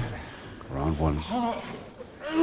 Steele has still got that backhammer on, but he's lost the double wrist lock.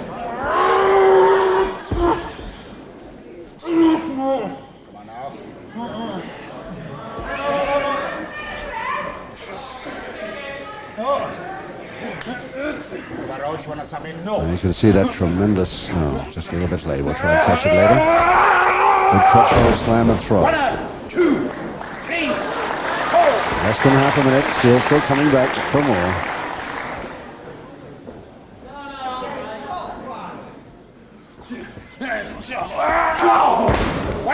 Two, 3, 4, 5, 6. 10 seconds left. 7.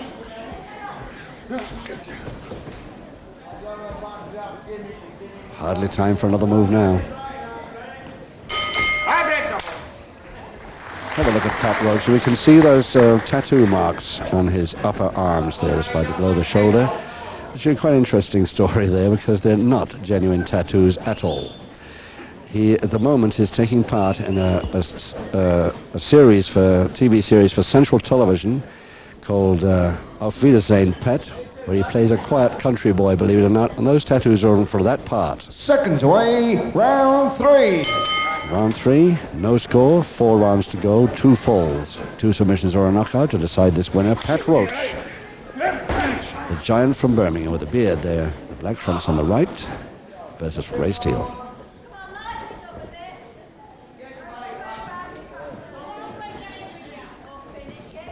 Going to have a few more strength holds before this bout's through. Reverse side head. Roach. Nice work.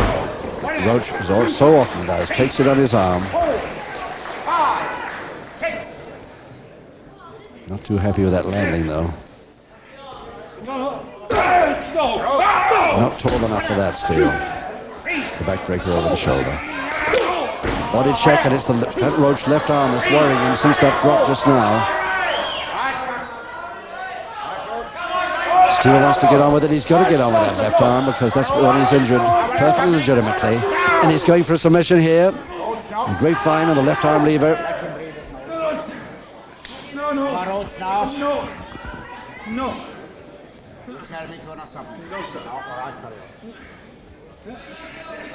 Steele has no intention of letting go till he's absolutely sure he can't get a submission from this.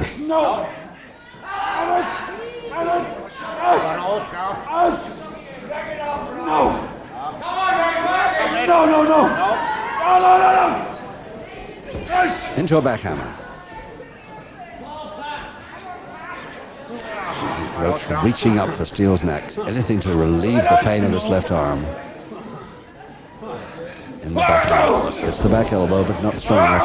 Gets the forearm in all right, though. And now he's clear.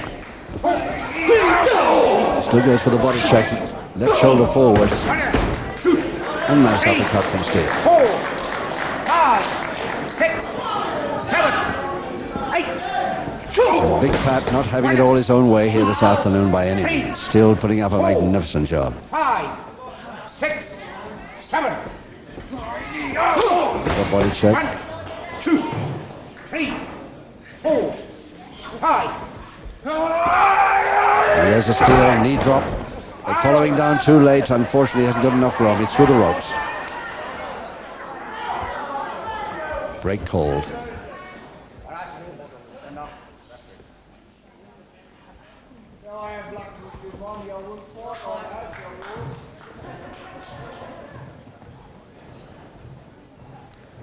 Roach, who used to be a boxer, of course, of renown, and now shaping up rather like a boxer there with his fist clenched. And it's again, Steele sees his chance to go for that weakened left arm in a backhammer position. 2 minutes to go.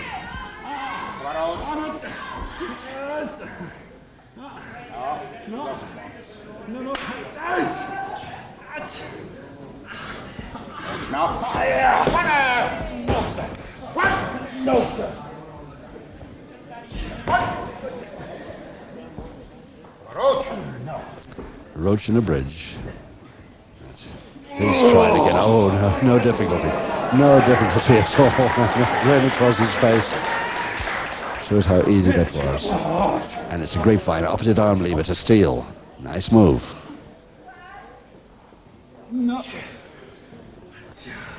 Double arm now, Steele. But he's lost the grapevine, so...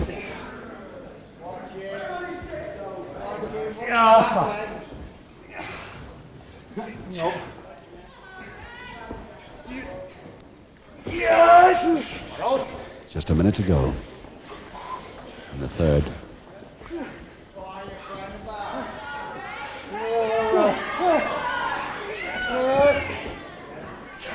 Roach so nearly turned him, but not quite. That left arm injury must be a bit of a handicap now.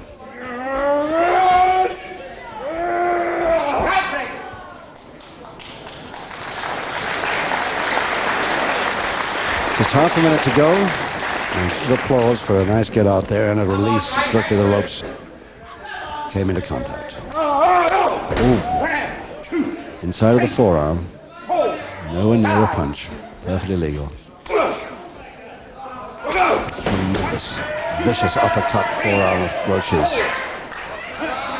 Just 5 seconds to go and a cross press to Steele. And gets a counter too, but not quite enough.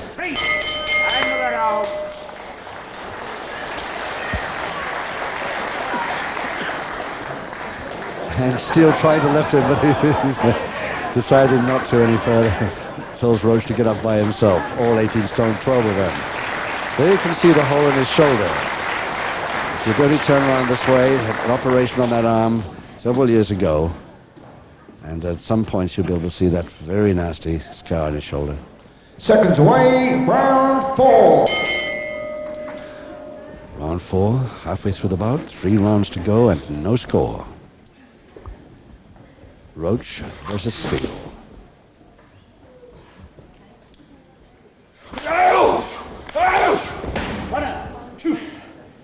Roach deciding to use a few more forearm smashes and knees at the moment.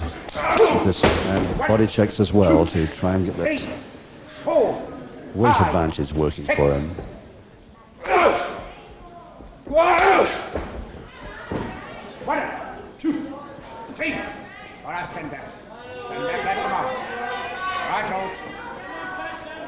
Peter Zakash, the former welterweight from Hungary, telling him, no more, don't resist the temptation of following up on another. And he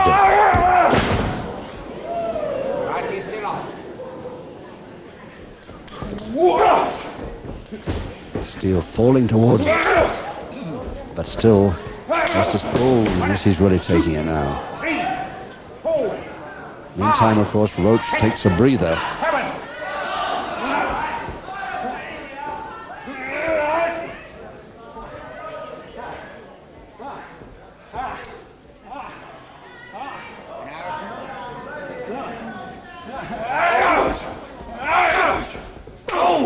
Oh, yes, that stopped him.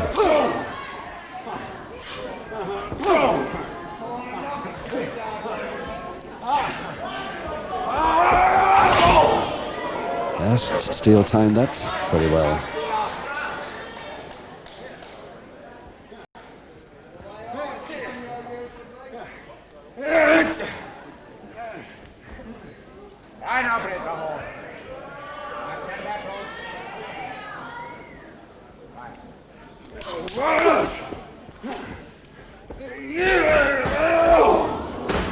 Steele came straight off the ropes into that foot.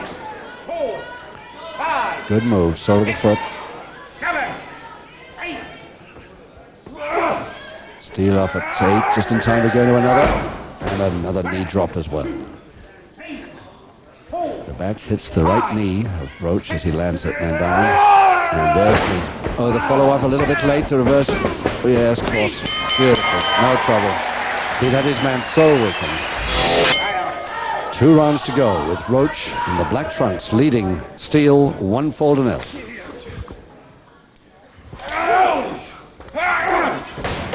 2, 3, 4, 5, 6.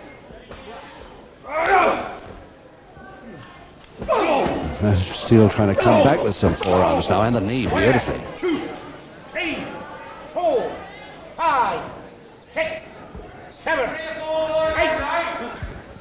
1,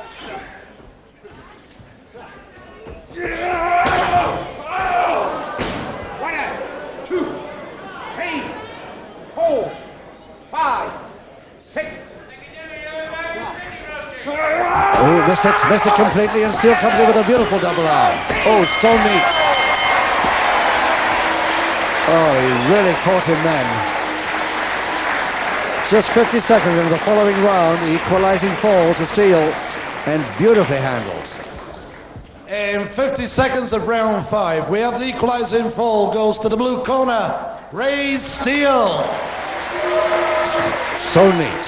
He ducked the forearm that was coming straight at his jaw, linked arms one side and pulled the other arm around to get a double arm of it, pulled his man over. Completely unexpected move for Roach, and there was the equalizer with 1 round to go. Seconds away for the 6th and final round.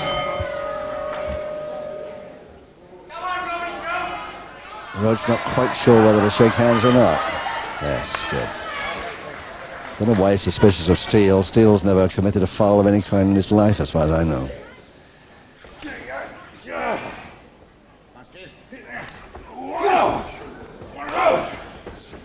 Roach still persisting with the forearms. 3, 4, 5, 6. Knocked it up too early, got up too early, and Steele almost had him again. Unawares there. 5, 6. Crutch hold Steele. Slam, doesn't bother to follow it for some reason. 4, Oh, I don't know why he didn't follow that one. 7, 8. He might never get a better position than that. Flying tackle Steele, but caught on the way. Perfect balance by Roach. And the slam by Roach. Stood too close. 2, 3, 4, 5, 6. Oh, the forearms really coming in thick and fast now. From both men, he tries the same thing. Steele, he's exactly the same way he got his last equalizing fall. But this time, Roach is near the ropes and can put his foot over to touch the middle rope and get the break. A little bit lucky. Steele smiling at him as if to say, oh, you were lucky to get away with that one. Even Roach knows it too. Just managed to reach that middle rope, or it would have been curtains for Roach then. And oh, that's a nice one. That's Roach special, that folding press. Steele getting his right shoulder blade off at the moment. So many times I've seen Roach succeed with that one. But not today with Steele. Break, yes, you see. Steele checking with the referee. And the applause of the crowd for a very good sporting move.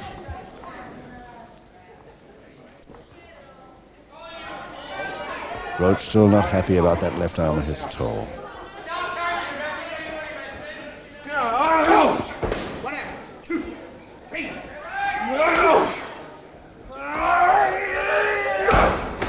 Oh yes, follow down cross press and trouble for Steele now. Got the left arm off. Left shoulder blade clear. Oh, these forearms from Pat Roach. I hope he doesn't give Sean Connery too many of them. In the picture he's just made with Sean, the new Bond movie, Never Say Never Again. He does the Brummagem bump on Sean Connery, I know that. So if he can do that on Connery, he might be able to deliver a few of those forearms too. 1, 2, 3, 4, 5. Less than 2 minutes to go now in this bout. And Steele going with another double arm, shoulder press. I can't hold it. Steele won't have that crotch hold reached at all. He just... Roach reaches forward to get the crotch hold on. Steele steps back.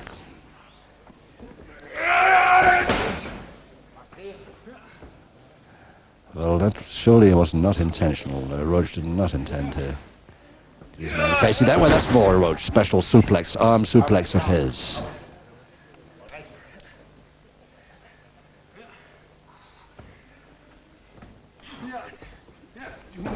Nicely by Steele. He's giving as good as he gets, isn't he?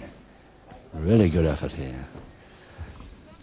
1 minute to go, and it looks very like a draw now. And one of them can produce something really dramatic here, like a surprise move that caught Roach in the 5th round.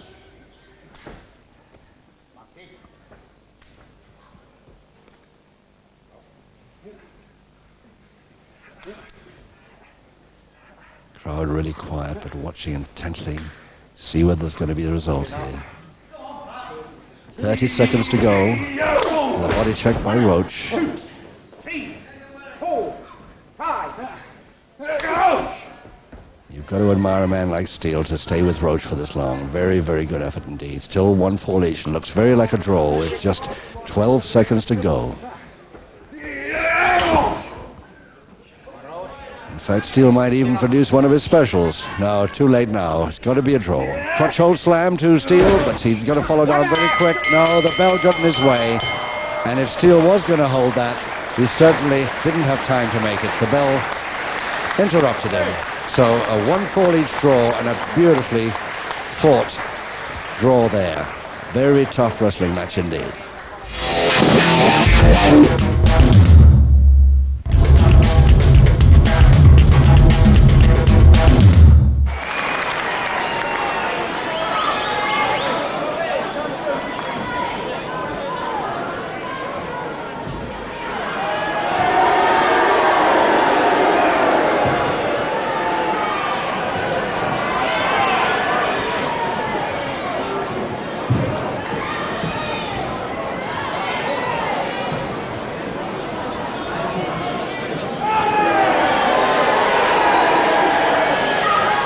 Ladies and gentlemen, this is a middleweight contest consisting of 8 5-minute rounds, 2 falls, 2 submissions, or a knockout to decide the winner. Between on my left and in the red corner, ladies and gentlemen, I'm sure you'll be pleased to hear that this man has just formed a new tag team with the other supremo of the martial arts. And ladies and gentlemen, you will soon be seeing together Kendo, Nagasaki, and the amazing Rocco!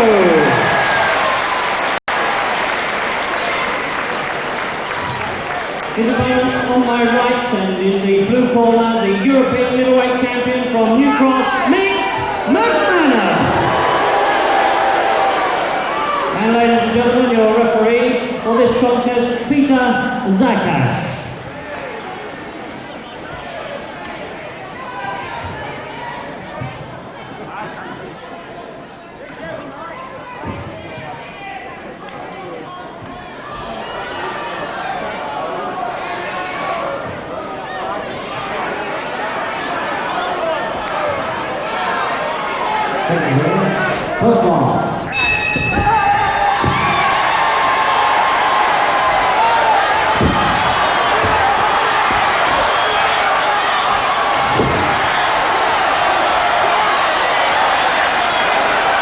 How about that for openers? What I was just going to say was hello again, grapple fans. Good afternoon to you and welcome on this very special day to the Fairfield Hall, Croydon, for another freestyle session. McManus versus Kung Fu. What a start to the afternoon's proceedings. 8 5-minute rounds, 2 falls, 2 submissions, or a knockout to decide. Peter Zakash, the third man, the referee there, And he's going to have problems here, no doubt about that. Kung Fu and McManus were arguing with each other long before the bell went for round one. And there's the first punch landed. Did Zakash spot it? Highly suspicious of it anyway. So this packed capacity crowd here at the Fairfield Hall, Croydon, sold out, and 500 people turned away this afternoon on this extremely important day in sport.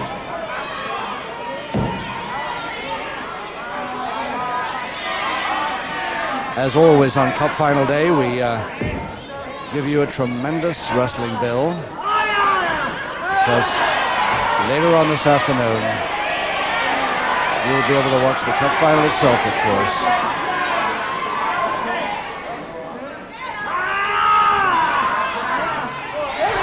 And again, of course, McManus relying on the fact that the referee is checking the other end, but Zakash is not fooled.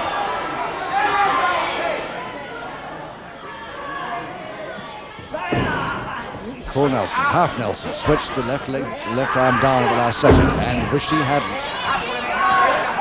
He shouldn't have done that, Kung Fu. McManus caught it.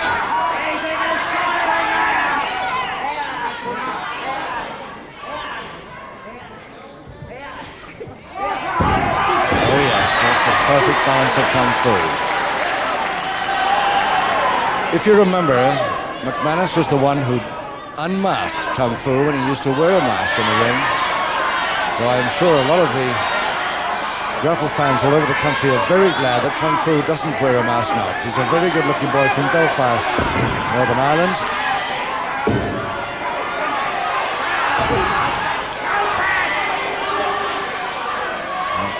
Pity to cover up that handsome face, and this style of skillful martial arts, really great to watch. McManus suddenly realizing what he's up against.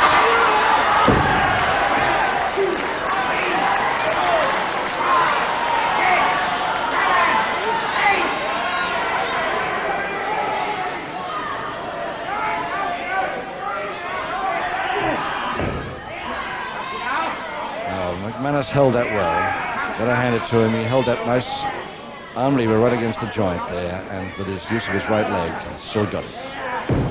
He's got both hands free, therefore, to come up top for the neck.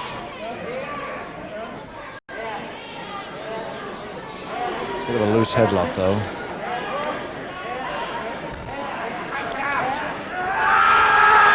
Hands. Almost a pinfall there to Kung Fu from that counter. And again, a count of 2. 1 minute to go in the first round of 8. Kung Fu bridging, McManus punching him back down, but blind side of the ref all the time. I'm not sure about that third time.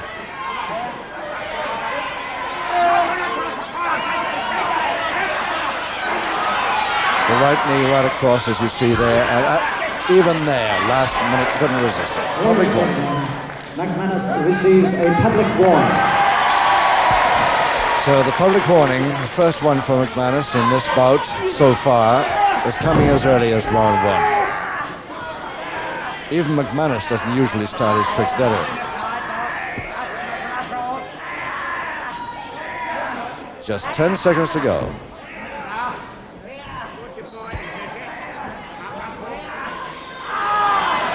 Use of the bare feet by Kung Fu right on the bell.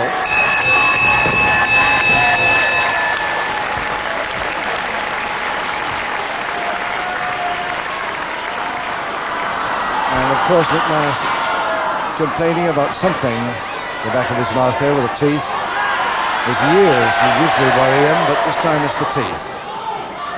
Mick McManus, the European middleweight champion,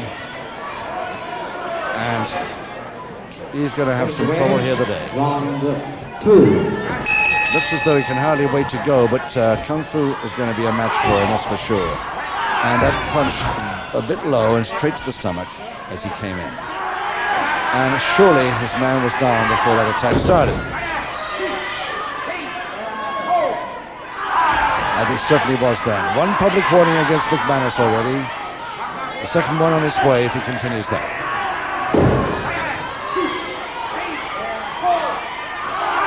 Surely.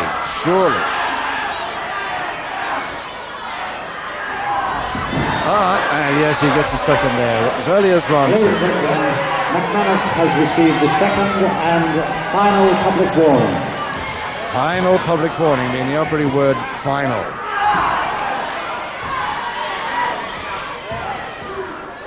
Even McManus can't get away with a third one. He's back to the dressing room if he tries it.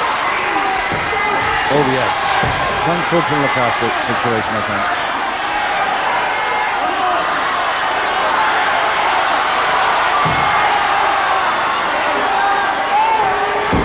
Great throw. And up for it, fingers straight to the throat. Beautifully timed.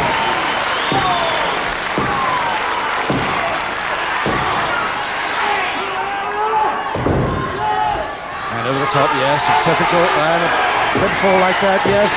Right on the shoulders, beautifully held. A reverse folding press from the back. And the first pinfall to Kung Fu in round 2. Ladies and gentlemen, in round 2, the first fall to the amazing Kung Fu.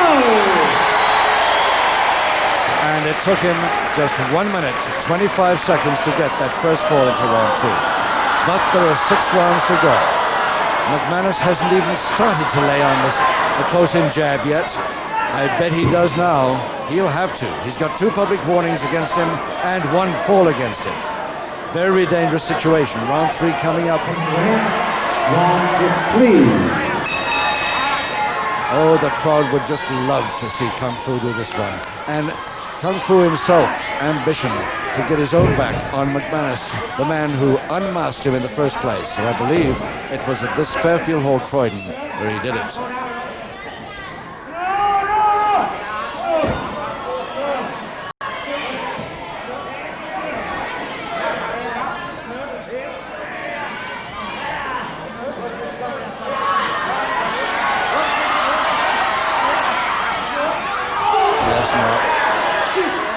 McManus, when you see it, and turn his man back to the referee, that's the time that he's going to try it. But he's getting a very definite final warning now, privately, that he's got 2 publics against him. He hasn't got any more to play with. Half Nelson, full Nelson, but the years is over the match. And a cross press. Kung Fu 2-0 if he gets it.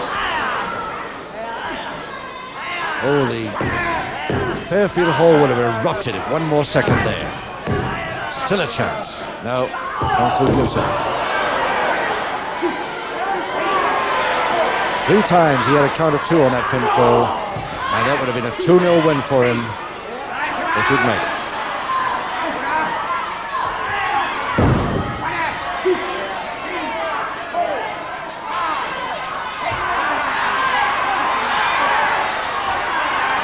For a man with 2 public warnings against him, he's going a little strong, isn't he?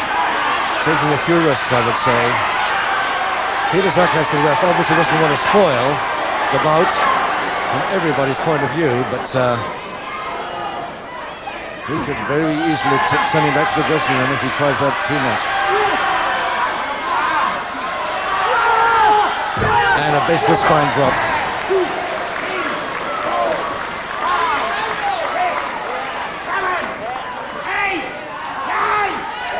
Only just up in time, 9.5.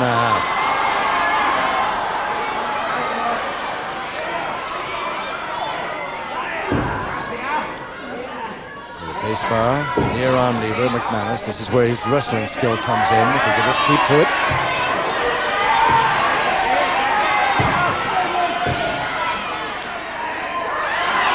And what is that right hand doing?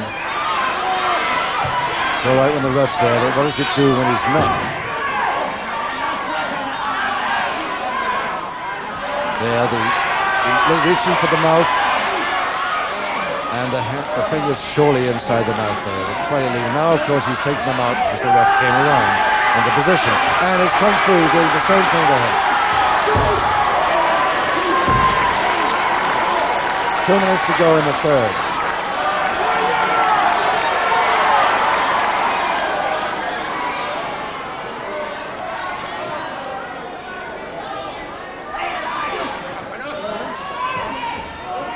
Yes, the near arm lever, left leg, back of the neck, underneath the right arm. And he wants a submission from this to make it a 2-0 win for him, Kung Fu. Looks highly dangerous from McManus' point of view.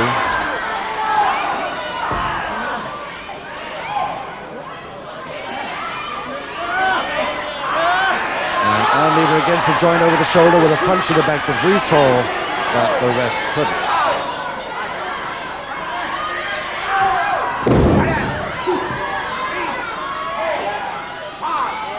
McManus has got a loose wrestling bootlace. If the referee doesn't notice that pretty soon, it could be dangerous.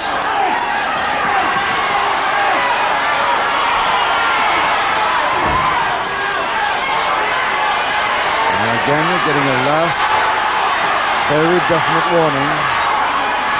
There's about 40 seconds left in this third round, and McManus lucky still to be there, I would say.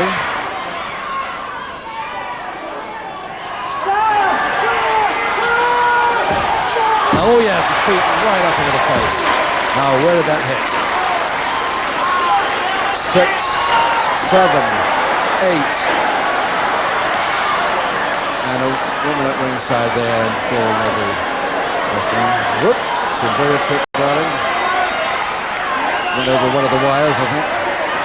8 seconds. And McManus worried about the right eye from that, probably the toenail.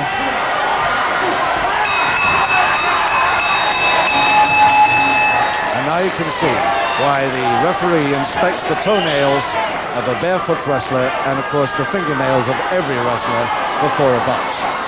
If they're too long, it could be damage to the opponent's eye. And not too much damage. Still arguing with the crowd. Still that cocky grin on his face.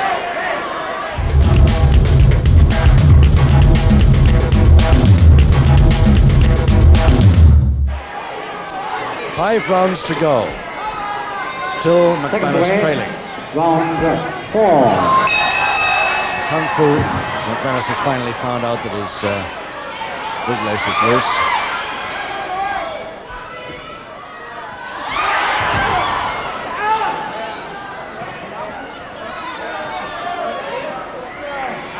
So toe and ankle. The arm around nicely there by McManus.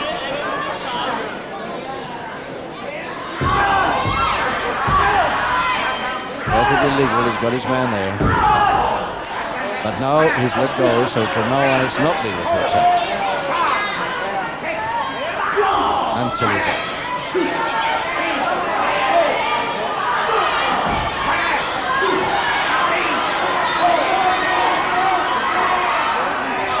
Yes, now holding the black belt, and it's the left hand that's doing the damage, but we can see that the referee is watching the other hand behind Kung Fu.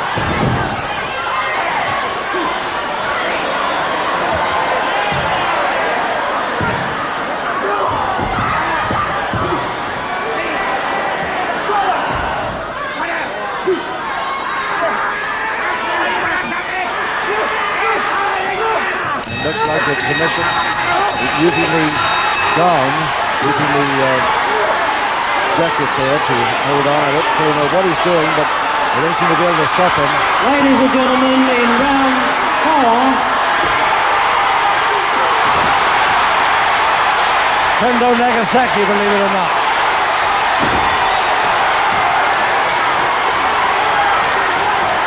Dark glasses and all. Comes to help his future tag partner. McManus disappears very quickly. Mike Judd, our MC, will know what's happened, so let's hear what he has to say, because none of us at ringside know about it at all.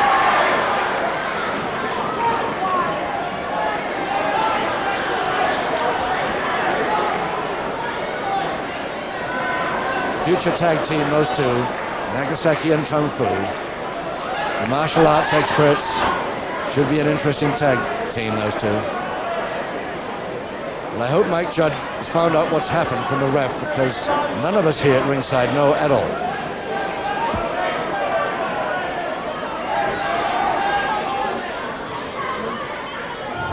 Ladies and gentlemen, Nagasaki obviously, as the referee rightly says, is not entitled to enter the ring during the contest. However, I'm sure many people will agree there's enough provocation for him to do so.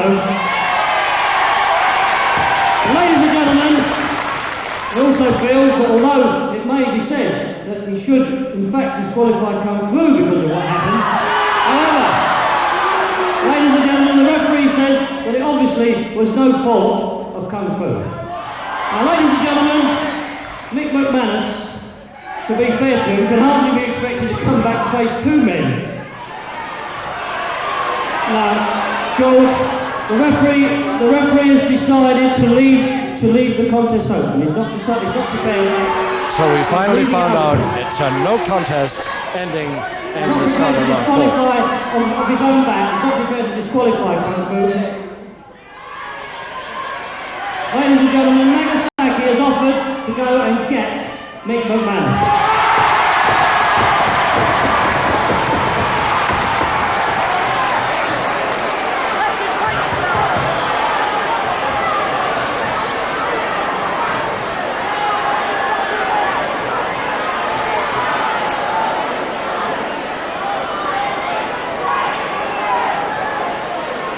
Well, ladies and gentlemen, would you kindly take your seats, please? Certainly won't come back when you're standing up. Ladies and gentlemen, if McManus does not return, the referee has decided it will be declared an open contest and the decision will be made later. Still no sign of him at all. So one presumes that he's not going to return, and if I was him, I don't think I would. He's one fall down. He's got 2 public warnings against him. He's in a bit of trouble. Ladies and gentlemen, the referee is prepared to let the contest continue if Mick McManus returns to the ring. As still as he can hear, my God. He is not prepared to disqualify him for not returning to the ring. So no disqualification yet if McManus returns to the ring, because there was no decision as he went up. But I rather doubt it.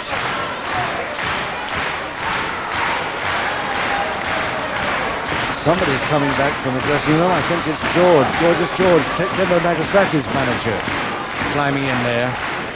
Ladies and gentlemen, you won't believe this, but McManus has actually done the thing he always was. He's fled into the shower, which he is. And he won't come out.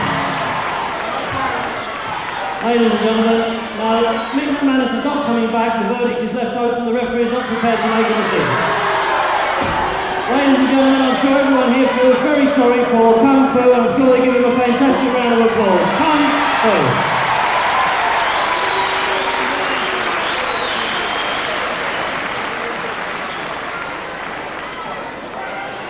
Come on, ladies and gentlemen, as he leaves the ring, Kung Fu.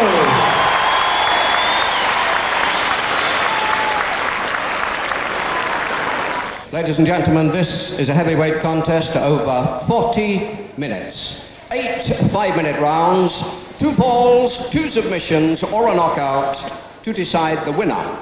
Between, on my left and in the red corner, the 6'6" Birmingham battler, Big Pat Roach.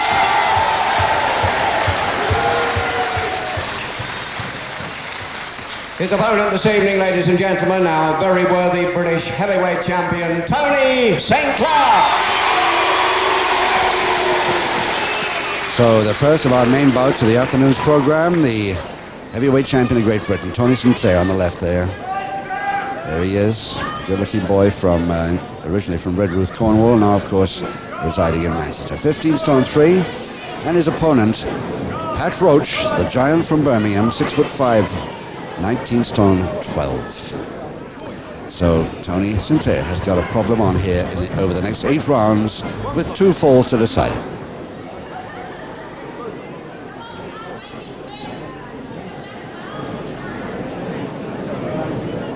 Roach worried about the slackness of the top rope, complained to the MC. They've been tightened up, but I don't know whether they've been tightened up sufficiently for his personal liking. I don't know, we'll see. Anyway, the identification fairly easy, I think. The Tony St. Clair on the right there with the stars down the side of his trunks. darker trunks, if you can't always see the stars. And Pat Roach's beard, a shock of curly red hair will show up from most angles. Bobby Bear, the referee. The rope. Right to hold him, come back out of it. Wrestle.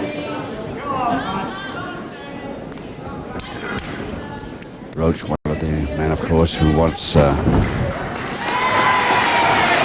chance at the British title more than most. He's been one of the leading contenders for a long time.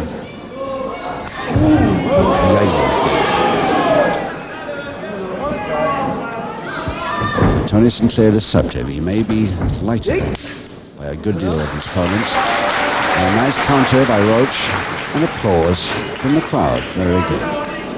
Of course, I suppose he's a comparative local man here at Bedworth, which is very near Coventry, which is not far from Birmingham, where Roach comes from.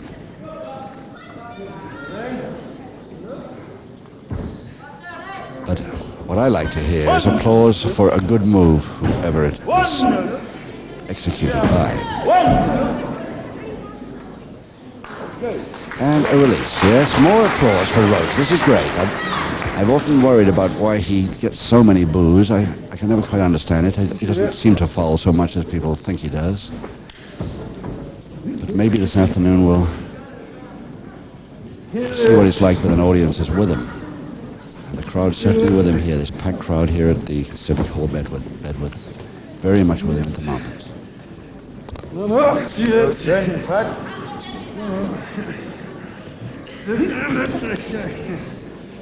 So very loose, distant side head chancery by Tony Sinclair.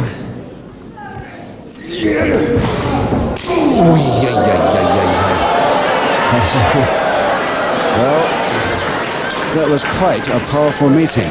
And Tony Sinclair said, all right, we'll shake on that and agree not to, I'll not try that again, believe me. It's his shoulder's the one that was caught. Won't worry Roach too much. Oh yes, typical Roach hype, lovely move. And Sinclair's going to have some problems here. Oh, nice work. Oh, beautiful reverse work.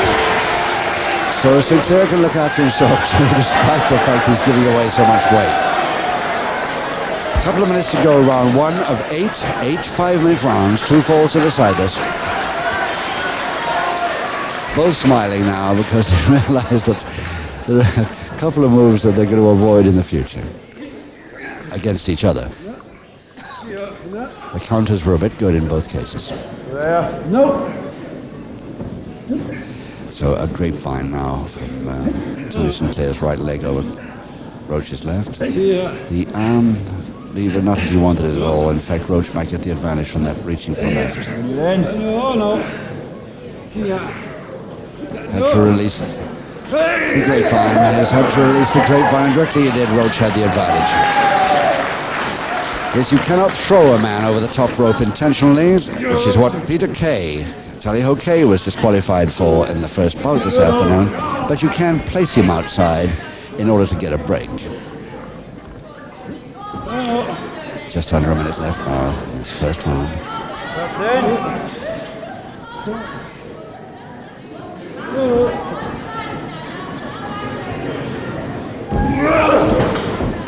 Again, Tony Sinclair trying. I thought he'd remember that one. Roach stands there just like a rock of Gibraltar. There's no chance of moving him an inch when Tony Sinclair, at a mere 15 stone 3, does that. Sinclair on the attack with that jump step over leg lock.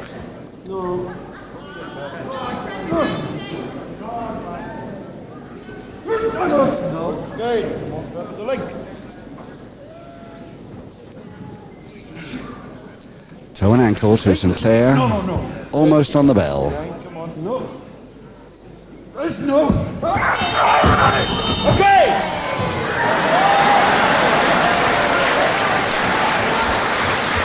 Over to Pat Roach's corner. Pat Roach He was introduced at 6'5.5" or 6'6". I've forgotten what Fred Downs, the MC, said, but I think he's actually 6'5". Battling Pat Roach of the Brummage and Bump speciality, and this man is fighting today. Is just about light enough to try it on.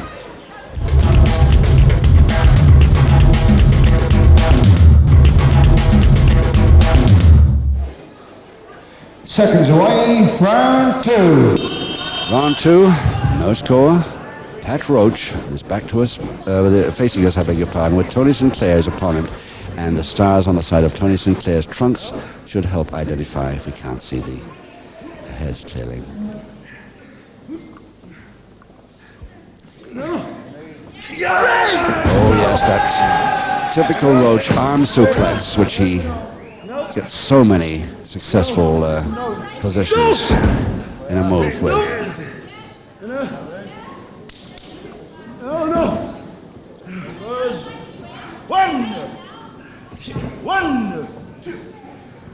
So the first pinfall count is to Roach. A couple of ones and almost a 2 there, but no 3 or sign of it yet, with Tony Sinclair managing to get out of it on a double-handed receiver. Roach thought he was going all the way up then.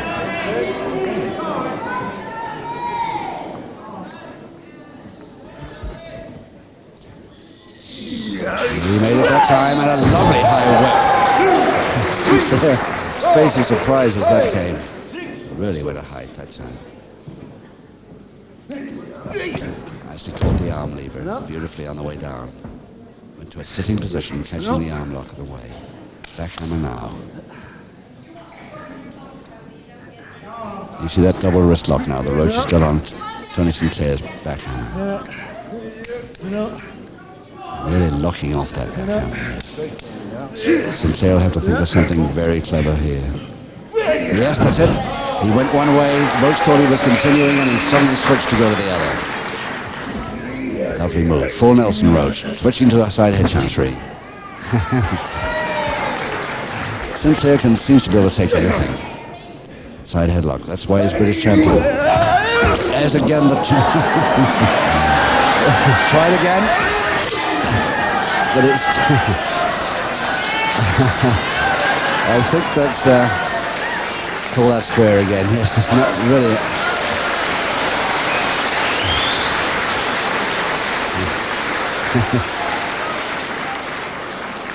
Tooth trouble, a little bit of tooth trouble, bottom lip. Referee doesn't seem to worry about it too much, so Sinclair won't.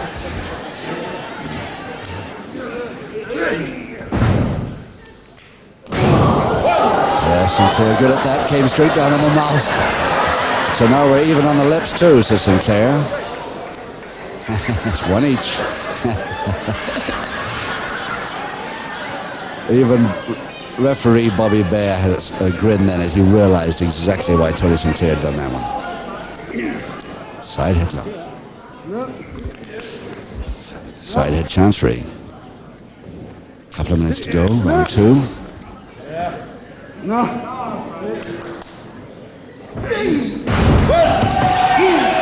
Well, he landed him directly on his back. Couldn't get his feet out on that, and a great body check. He timed that beautifully before Sinclair was really properly balanced. Cross press now.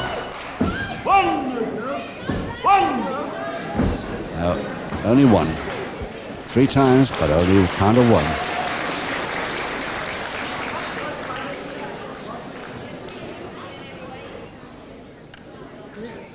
Full Nelson Sinclair, just about reached nicely, but broken quite easily. Sinclair's a strong man, but so is his opponent. Very much so. But he's got the interlocked fingers.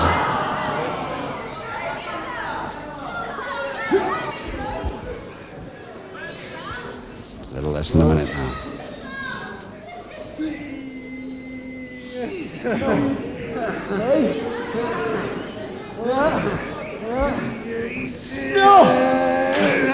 And the double arm is there. Now it's Roach in a position for a suplex. But he's a bit in the center of the ring. He hasn't got enough room behind him. In fact, Sinclair even thinking of lifting Roach from here. 30 seconds to go. It'll be interesting to see what he makes it before the bell. And break the whole order. Ropes. And still a little bit loose. Roach does not like that loose rope at all. Still looking around at the ring operators to come and screw that up tighter. On the bell.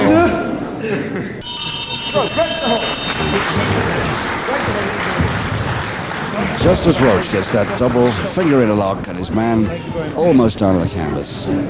Although he would have wound up in a, Tony here, would have wound up definitely in the Restless Bridge if he'd got that far.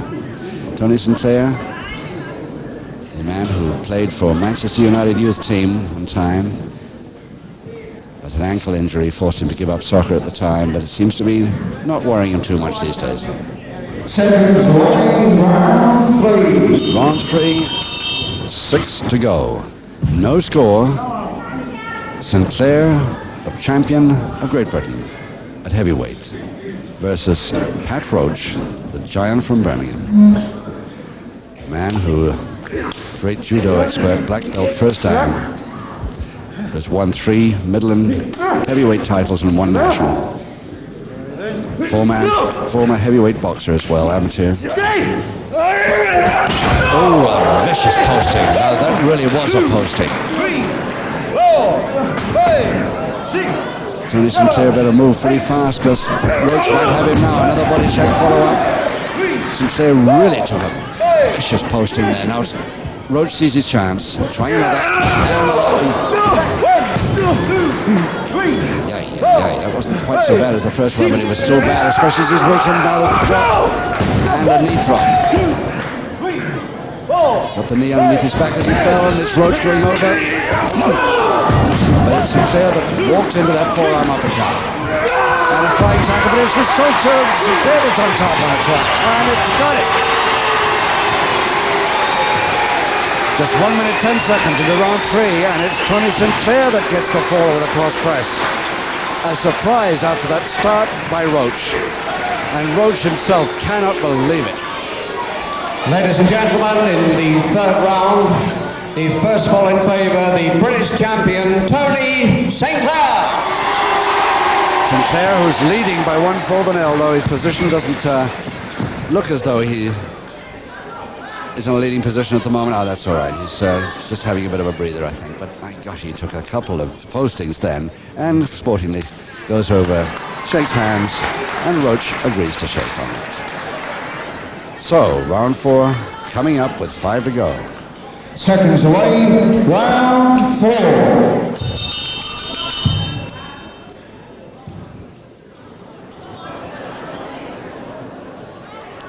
Pat Roach. Another knee drop. Pat Roach, who's opening his own health club in Birmingham on the 1st of September. And that's really to lose weight, but he's certainly not helping Tony Sinclair at the moment to be healthy. He's really laying on those postings very hard indeed.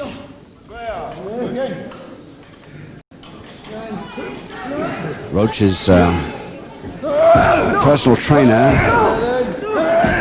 Dave Dynamite, is on the side of the ring in his corner here. And we might get a shot of him when he goes over to his corner. And a beautiful surfboard from the side by Roach. And this could be the equalizing submission.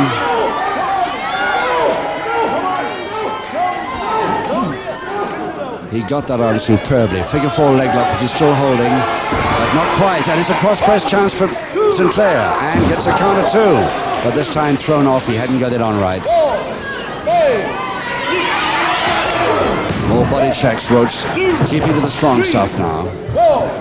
But all fair. No rule bending in this bout so far. Cross press now by Roach. Cannot hold Sinclair's right shoulder blade down with that one. He gives up again. But when he releases, he gets the applause. Playing the game well so far.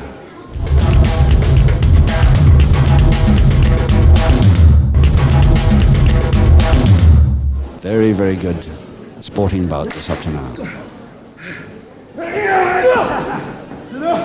The double finger interlock now, bringing Tony Sinclair, if he can, down back to canvas.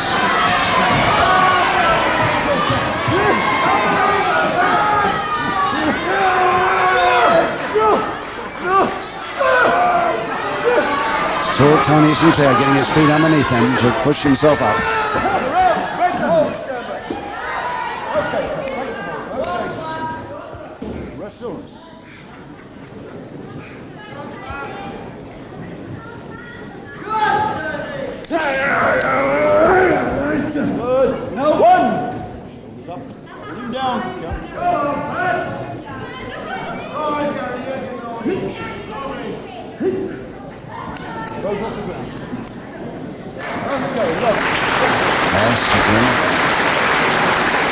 Good warranted applause at the right place. Nice to hear. Oh, lovely. Oh, back drop kick. That really took him. Both heels under the chin. 2 minutes to go in this fourth round, and Tony Sinclair still leading by 1-0. And Roach walks into another. Oh, a couple of beauties there. But Roach is surely only taking a bit of a breather here. He's going to get up the last second, yes. On now. Flying tackle by Sinclair.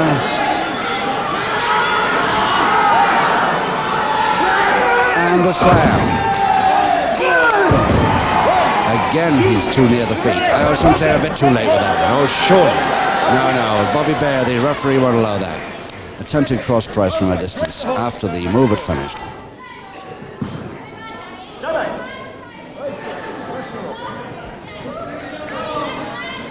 Sure, Sinclair realizes it now, but he just couldn't resist it at the time.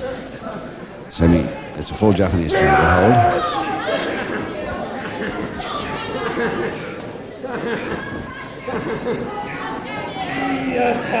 Just a minute left. The table's turned exactly. Full Japanese triangle hold, not a Roach. The Restless Bridge by Sinclair. Nicely turned tables again. Roach trying the same move, but this time Sinclair comes down with him, but he's still caught. And he undresses it. Nicely undressed. Tries for the same thing, but couldn't quite reach. Fell back into the ropes break. But a great bout. Really turning out a good main bout, this one. And there's another great heavyweight bout to follow with Wayne Bridges, the ex-champion of the world, against Oxbrook. That knee came up just right, but it's on the bell now to end round 4.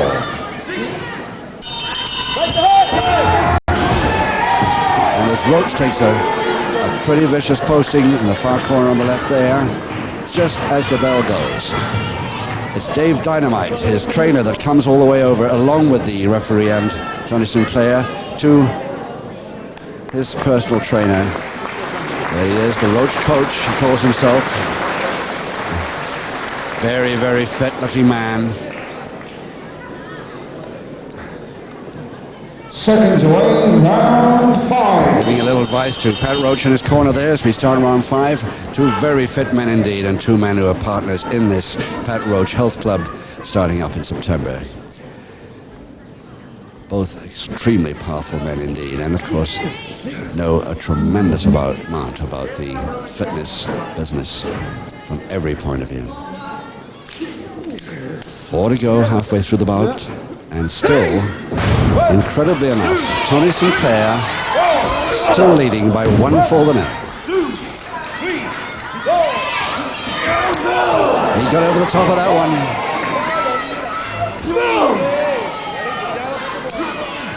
He's giving as good as he gets now, but there's the powerful throw of Roach. And he's got caught in between. Caught his... Oh, that could be very nasty indeed. In round 5, that very easily might finish this bout, I'm afraid. Tony Sinclair caught badly, and he turned as he went out and caught his leg in the twisted ropes at the bottom. And they're having great trouble in extricating that foot without hurting him more. It's the left foot, and Tony Sinclair in trouble from this one, and the referee just shakes his head as he looks at Fred Downs, the MC, and that looks very much like the end of this one. What a pity, because it's been a really great contest. Unlucky finish for Tony Sinclair, and certainly not the way that Pat Roach would like to have defeated the champion. Just under a minute into that fifth round, with Sinclair leading by 1-0. We'll see what Fred Downs has to say about it. But I'm afraid Sinclair in trouble with that left leg there. Well, the man, of course, to deal with it better than anybody else is Pat Roach himself. I should think probably Pat Roach will help his opponent back to the dressing room. An unlucky finish to a good bye. Unfortunately, right in the middle of an excellent wrestling contest. I'm sure you all agree. Excellent wrestling, ladies and gentlemen.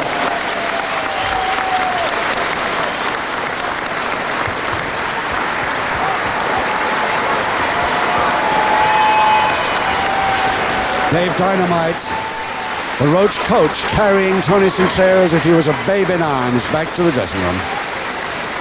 Well, ladies and gentlemen, Tony Sinclair unable to carry on. The winner, of course, must be from Birmingham, Big Pat